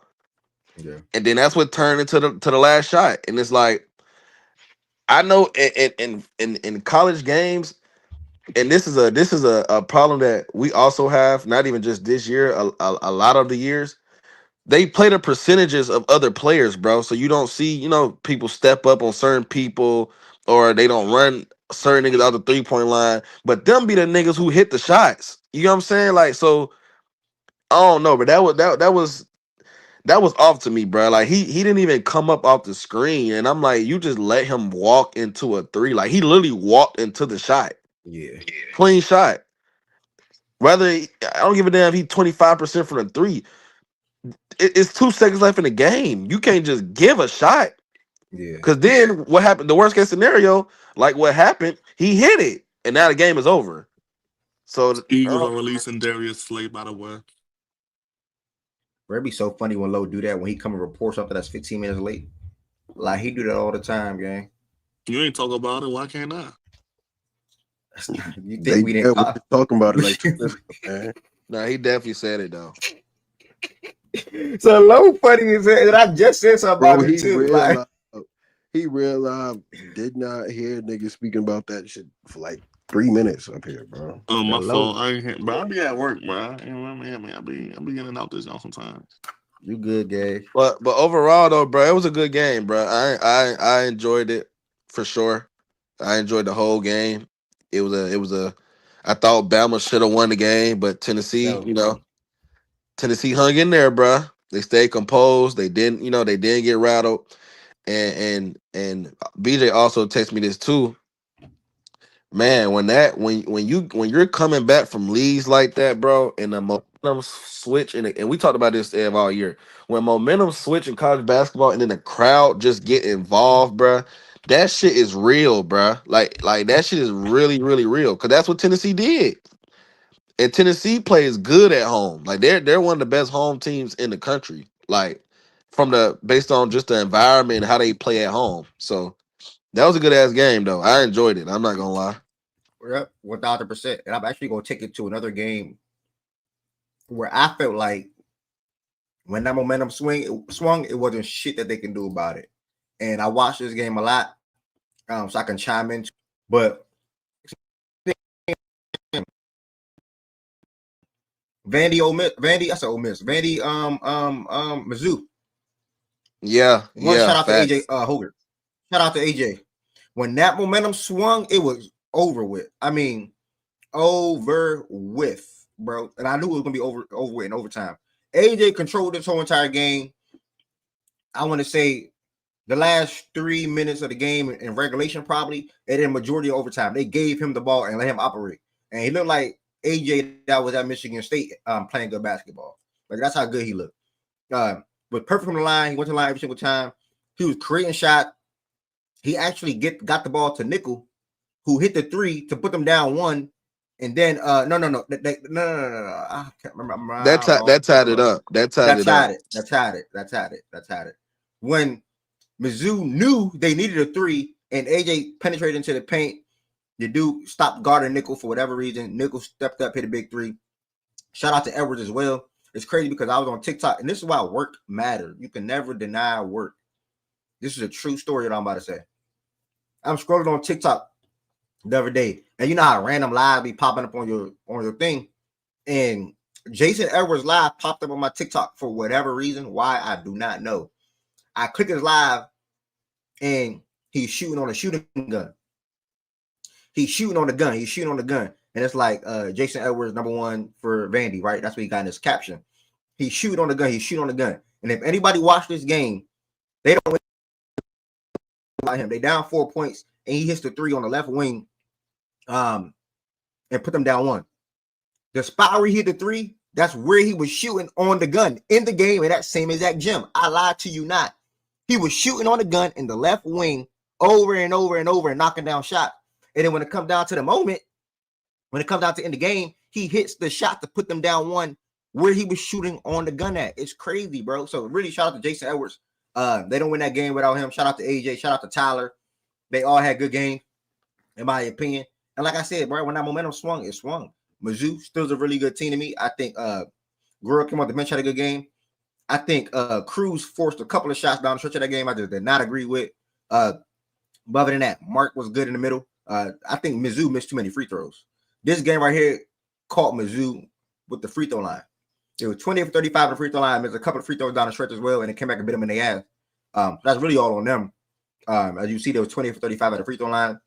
Those 7 misses were big. All 7 of them were big because Vandy only missed 3. All 7 of them was big. So I enjoyed this game. Like I said, it was real similar to the Bama and Missouri State game because, as I'm about to show y'all right here, in the second half of this game, Vandy was up like 4 with like 4 with 46 seconds to go, and Mark Mitchell stepped out of bounds on a pass. 35 seconds to go, you up 4. You think you're gonna win that game? That just does not happen. You just don't lose. That just doesn't happen. So, really, shout out to Vandy for staying with it. Shout out to Edward. Shout out to AJ. Shout out to Tyler because they don't win the game without those 3 guys doing what they did.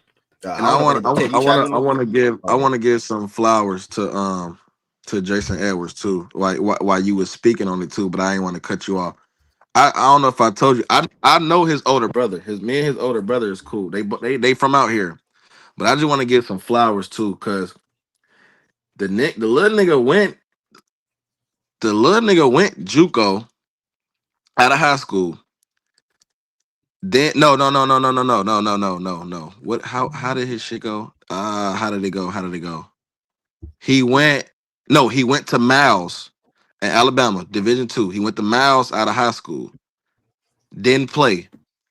Went to JUCO the very next year. Balled out. Was one of the best players in the country. Then remember he went to North Texas.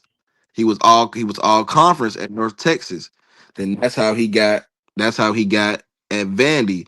So I just wanted to give his flowers because the nigga always been good, but his size was always the problem. So the fact that because at Miles, bro, he redshirted, bro. He didn't even play. That's the crazy part about it. So that's why he ended up going JUCO, balled out, and I know they regret the shit out of that for not playing him. Then he went D1, North Texas, low major. Coming out of JUCO, that's what typically happens. All conference, and then now he's in the SEC, bro, and didn't even have a real shot out of high school. And not a lot of people don't know about that, but. I just want to give his flowers, bro. He you know what I'm saying? He always been good. Played at a lower level. Now he at the highest level, and he's doing the same shit, bro. Regardless of what the size is, he's a big shot maker. That's what he always been. Shifty, get to his spots, hit big shots. That's real. That's real. Good shout, gang. Good shout. Giving us a little insight on his story and his path and his journey. So really shout out to him again. We're gonna start at the top after we got two games out the way now. Kentucky and Auburn. One blower for me, bro, because super duper confident, but y'all heard me echo over and over and over that we are best when our three guards are starting together and it properly slots Kobe to come off the bench. Who I like a lot. Kobe, I like Kobe Bryant 1000%. And I tweeted the other day when I was watching this game. If Kobe has some ball handling or self shot creation, and or defensive upside, he'll be a good, really good NBA player. Really good NBA player. He just doesn't have the ball handling, like far as putting the ball on the floor and running the pick and roll and running the offense or whatever. Granted, not too. It's levels with it, obviously. So I would not expect him to be super duper high when it comes to the levels with that. But if he just had like just some ball handling where he can self create and not have to rely on dribble handoffs all the time or catch and shoot Who you talking shots about or right deep now? threes, Kobe Bryant, Oh, okay, yeah. deep threes, whatever the case may be, or even a guy that can hold his own on defense on a defensive side. Where it's loud, I think he'd be really good NBA player or a solid NBA player. But for this game, Kobe speaking to him, he led us in scoring. But this game got ugly, and it got ugly pretty fast. Miles Kelly, as you see, had 30. I'm not gonna lie to you, bro. I did not watch the second half because I checked out because I was mad. Again, Jackson Robinson's out for the year. The game turned off anyway. Yeah, yes. Somebody, Barry told me that yesterday. He said it turned out because of some light thing or something like that, whatever. But Miles hit 2 threes in the first half where to me they fluked these, bro. Nobody calls two back-to-back bank shot threes, and he hit it. And they was into the game from start to finish, bro. I think we played good defense on Broom. Broom was held in check. We tried to, manhandle Amari down low or Brandon or whoever down low, and I think we held him in check for the most part. But Chad Baker-Mazar and Miles Kelly, bro, was really the main two names if you ask me. That got Auburn going from the offensive standpoint. Chad was a guy that can play for himself and was looking and playing with the idea of getting his, regardless. And Owe can't do that. Can't be our best offensive player. You can't be a guy that we're banking on a game-to-game basis, especially heading into March or being in March. Now, where you getting in foul trouble, and your third foul was just idiotic. Like that was just idiotic, So, And wait, all what did his he even fouls finish was with? dumb, bro. All his fouls was dumb. Like 4 points. You know what I'm saying? Like that's bad. So I like what I saw from Lamont overall, and he did what he could. Amari, he's a guy that's growing from a consistency standpoint offensively. And it's good to see Carr finish this game with 20 points. And like I said, Auburn was the better team. I think Bruce Pearl said something to them in the locker room that I actually like, bro. From an opposing, I know I'm a Kentucky fan, but I like what he said, bro, because they showed what both coaches said pregame. And Bruce said, "What's our conference record?" They were like 14-1. He was like, "Okay, what's their conference record?" And they was like 8-7. And he was like, "Okay, see, we don't play around. We don't play with our fools." Some shit like that. He said something in that realm. I'm like, damn, I like that because I love yeah, Kentucky I was like, fans. I love Bruce yeah. Pearl, gang. I I was ain't gonna like, lie. damn, he got them with the right mindset going into this game because if you 14-1 in conference play in my opinion, the best conference in basketball, and you look at the other side and they're 8-7, that means they can't fuck with you. Y'all playing the same teams. That means they can't fuck with you. So when Bruce said that, I'm like, oh shit. Like he got these players pumped up. So I like that, man. They 15-1 in conference play. They've been one of the best teams all year. 27-2, 15-1 in conference play. And that was their first win in rep. And I think since like 96 or so, or 86, whatever it said, 88, something like that, whatever it was. So yeah, man, good one for Auburn. That's pretty much all I got to say about it. You can hear what you got to say, Tiz. Yeah, that shit was sad. But just to get some flowers, bro. I call Auburn best team in a year. I mean, other year, all year, and we got 10 losses, right? I can honestly say that game right there, that was just them being a better team, bro. Hey, there's nothing. It ain't really too much to say. They were just overall the better team, and they showed it from start to finish, bro. I'm not gonna lie. And Brown didn't even have a good game, so Yeah. that tells you a lot about that team, bro. I'm not gonna lie. So out of the 10, bro, that's just a team where I could just say they were just better than us, bro. I don't think in no at no time of the game where I just thought we was just gonna flip the lead, bro. I never did. Especially with Ortega being in foul trouble. I told Bear when he got them 3 fouls and had to sit out for the last 6-7 minutes, it was GG's from there. If you want to keep it 100, like Yeah. it was what it was. But shout out Miles Kelly, started the game off, popped the game off, put us behind, and it went from there, bro. I ain't gonna lie, it went from there. Like is that's a good team, bro. That's a good ass team, and I've been saying it all year. That's the only team when this bracket come out in like about 2 weeks.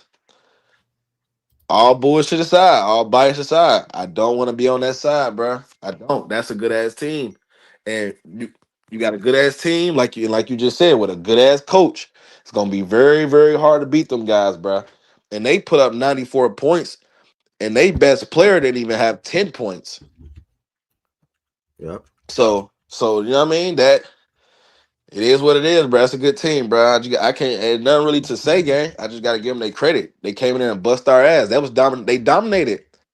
And when me and you was texting, I told you, I said, bro, even when it felt like we was trying to make a run, they hit every shot that they needed to hit to keep the momentum of the game. We cut it down to 6 points 3 times in the game, literally 3 times.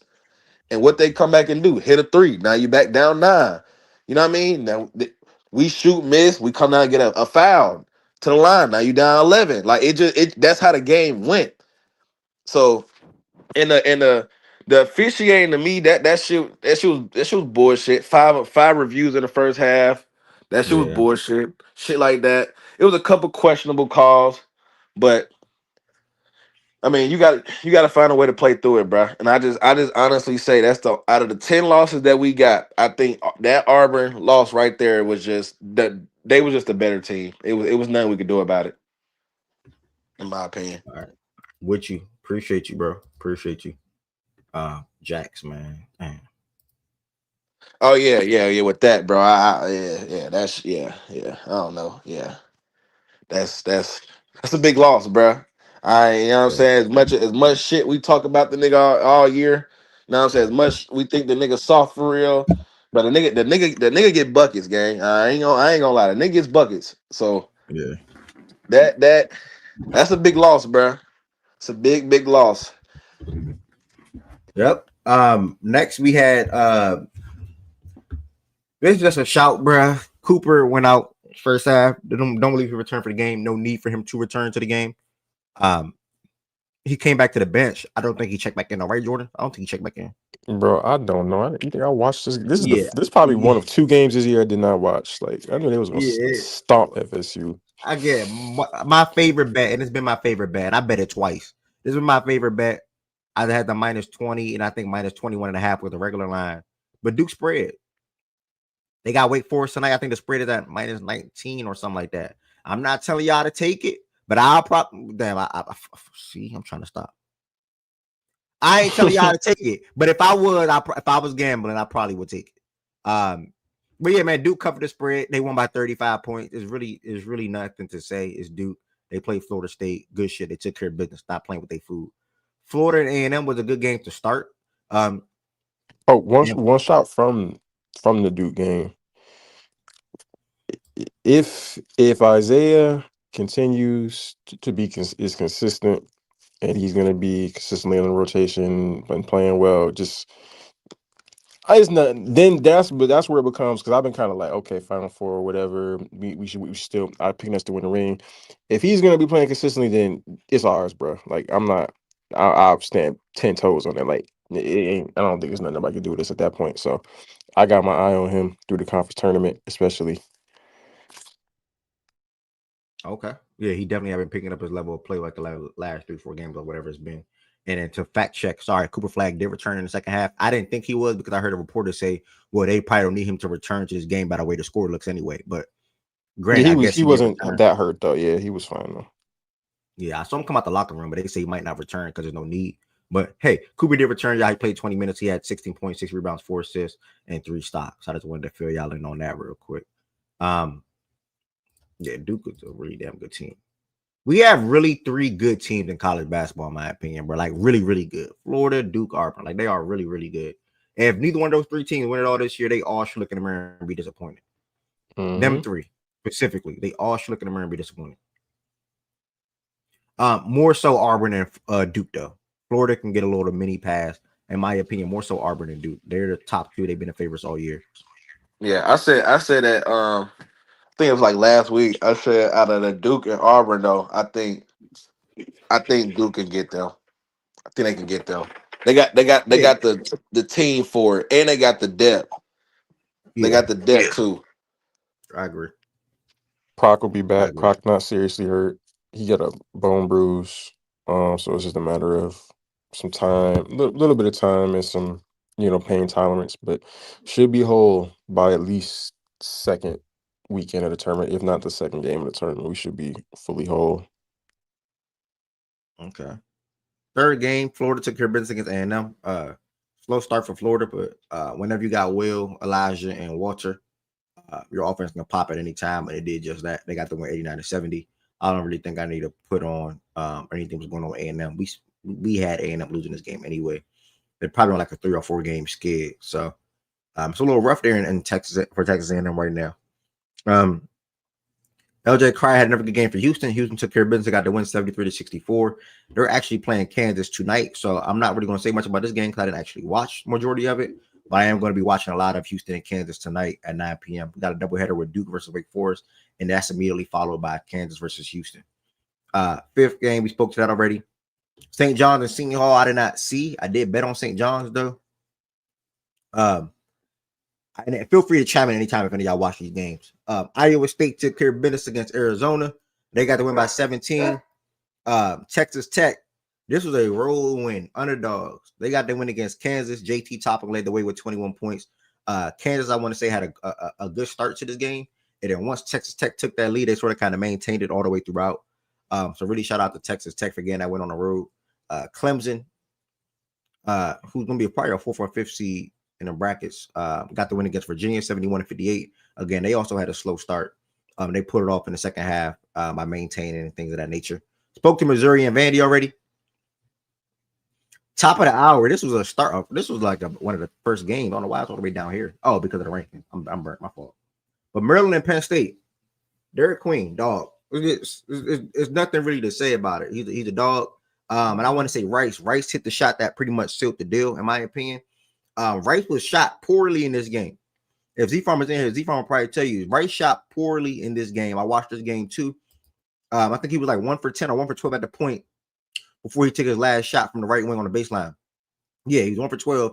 And Rice, when Rice took that last shot, it made him 2 for 13. And I'm glad that he stuck with it. I'm glad he stayed with it because that shot pretty much won them the game. Julian Reese also had a big block down the stretch of this game, was a man on the boards, and just really damn good defensively. He had 9 stocks, bro. 9 stocks. That's 6 steals and 3 blocks. Queen had 4 steals and 2 blocks. So really shout out to both of those big men. I mean, that's like some unheard of type shit. Like to combine for 15 stocks in a game as your center and power forward on the team, that's impressive. So yeah, that's impressive. So really shout out to Maryland and their bigs down low. This was a good win for them overall. Gillespie had 19-7, so he pretty much paced away for them. And like I said, Queen, I think this was like out of 29 games played, this was like his 10th game scoring 20 or more or something like that. So shout out to him. Lottery pick. Can't wait to see where he fall in the draft You think or go in the you draft. think he climb? You think he climb or he stay relatively where he at? Off of conference play on tourney or what you saying? No, I'm talking about for draft for Queen because we know he gone. Like that's why I'm asking you. Yeah, We know but he I'm saying, gone are you saying like off of his play in conference and tourney or March Madness bracket, or you just saying like in general? in general. In general, Depend on the team, in my opinion, because I mean, if you need a big, I think you can prioritize him because he's a guy that he's really good offensively and he's skilled, and I'll be fine with playing through him. You know what I'm saying? Or getting him involved offensively. I'm not saying you're one in the NBA or anything like that, but throughout his career. So I think what he's been doing this whole entire year from an offensive standpoint, just period, defense too. I think he's going to continue to trend upwards. You know, so right now, like if I had to like guess where he's falling, I'll put him in the 10-11 range, somewhere in that ballpark. And I don't think he go higher than 7 or 8. I'll probably put him between 8 to 12 for Queen. Yeah, I That's feel fair. confident. I feel That's confident fair. with that. Come here, So Milo. Come here. let me ask you this: just because he's more just a prototype center, and Queen is not really just your prototype center. He Yeah, can play center, yeah, yeah. but would you take Queen if a team needed center? Would you take Queen over Mawa? That's Duke. Yeah. Yeah, I am. Okay. Yeah. What's his name? Kaman or something like that? Yeah. I don't know. Yeah. Pat, or that's Patrick. It's I one of probably them. said his last name wrong too. It's one of it's one of them. They got two. One of them went to one of them went to Paul Six. Yeah, come on. You talking about him, right? The 7-2 guy? Who you Yeah. who, Yeah. what'd you say Yeah. about come on?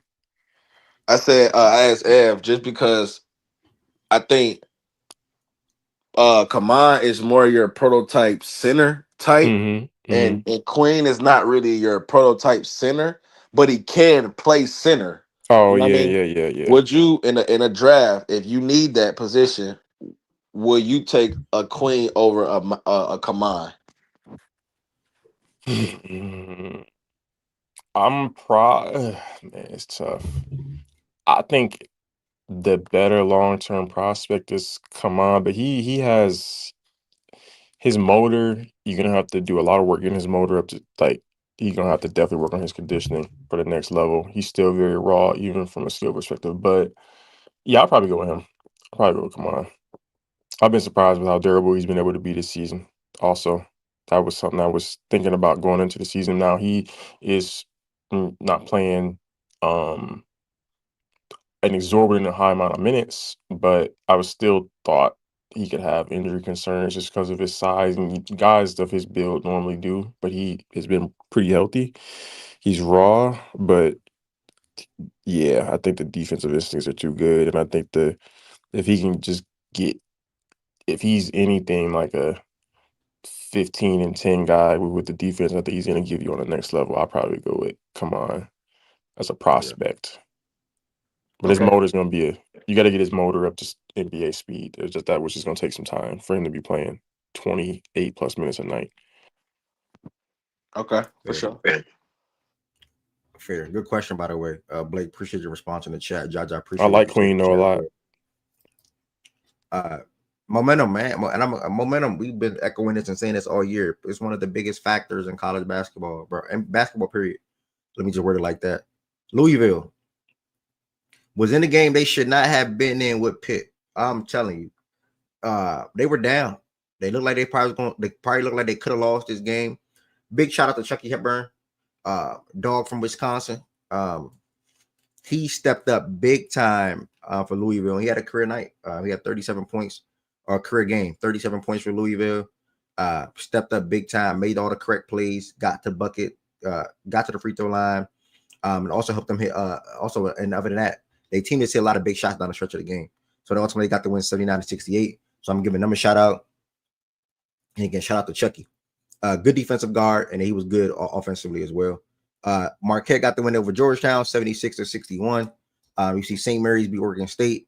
Mississippi State took care of business in the second half more so against LSU. And then BYU stepped on West Virginia. If it's worth anybody caring, North Carolina beat Miami 92-73. What's the North Carolina record? 19-11. We care about Saturday, bro. Respectfully. They're gonna get stepped on, bro. There you go, lie. Yeah, North Carolina though is quiet as kept on a 5-game winning streak. So yeah, they got Virginia Tech coming up. They obviously need this win tomorrow, and then we'll see how they look against Duke on the 8th. Hopefully, they bounce back and look a little better in that matchup.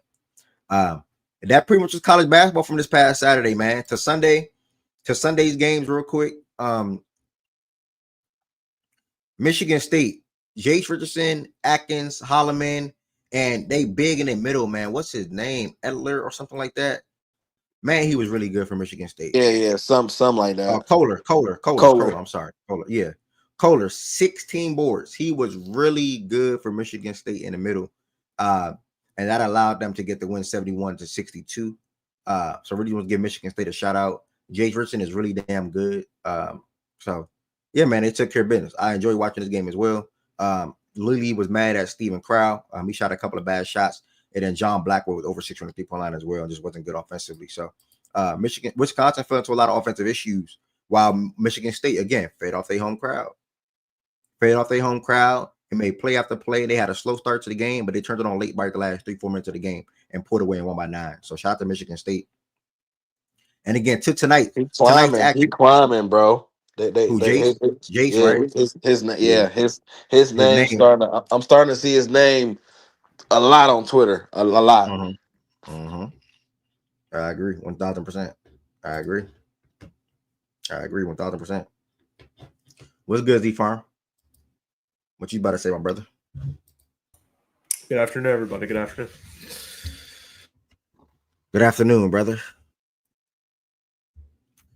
So that's that, y'all. That was on the NBA. That was that. As far as the show on the YouTube side of things, I'm going to continue to maneuver through both platforms. And when I appreciate the 40 of y'all that's in here right now that pulled up to the YouTube today, while we're talking about, I think we had good Tank versus Roach talks, even to the down to the Deebo and the Commanders and the things that Wes said and everybody else said. I think that was solid too. The college hoops we can't recap. I enjoy talking about college hoops inside of here. I think this college hoops is growing inside of Facts and Stats via basketball and also college football. The last thing that I want to get to grow inside of Facts and Stats is obviously baseball. So I'm going to do my due diligence and take an initiative to watch more games this year as well. While Z Farm and maybe Rye and Bear and BJ and whoever else, Josiah, whoever else feels free to chime in on some of the games inside of Facts and Stats with the season starting this month. With that being said, man, a lot of good NBA action to talk about. A lot of good NBA action to talk about. And we're going to do that right there, I'm sorry, in the Fact and Stats Playback Room. Playback is an app you can easily sign up and download. It's free to join the Fact and Stats Playback Room. It costs $0 to join the Fact and Stats Playback Room. And it's an app you can easily download. We're over 1,600, like 80 something, 90 members or something like that. So close to 1,700. Make sure you all come and pull up. If you want the direct link to join the Playback Room, I'm going to put it right here in the chat for you. If anybody that's in here on YouTube that don't know what thing about Playback, this is where the show is moving to right now. The show is moving to Playback right now. It's right there. Playback.tv/Fact and Stats. You can click that link. It's going to direct you to probably download the app, or it's going to direct you to just come and join the room or listen in. Again, that's where we're headed right now. Playback.tv/Fact and Stats. Looking forward to seeing you all. Everybody head over to the NBA and talk about NBA games. New AP poll just dropped. I'll put that on the screen and play back real quick. I'm about to talk about these NBA games from the weekend on down. Around the NBA game/news, playback.tv/Facts and Stats. Thank y'all for all the support. Truly, if y'all not subscribed to Facts and Stats, make sure you hit that subscribe button on YouTube, as we'll be right back here tomorrow morning at 11 a.m. I'll see y'all in Playback.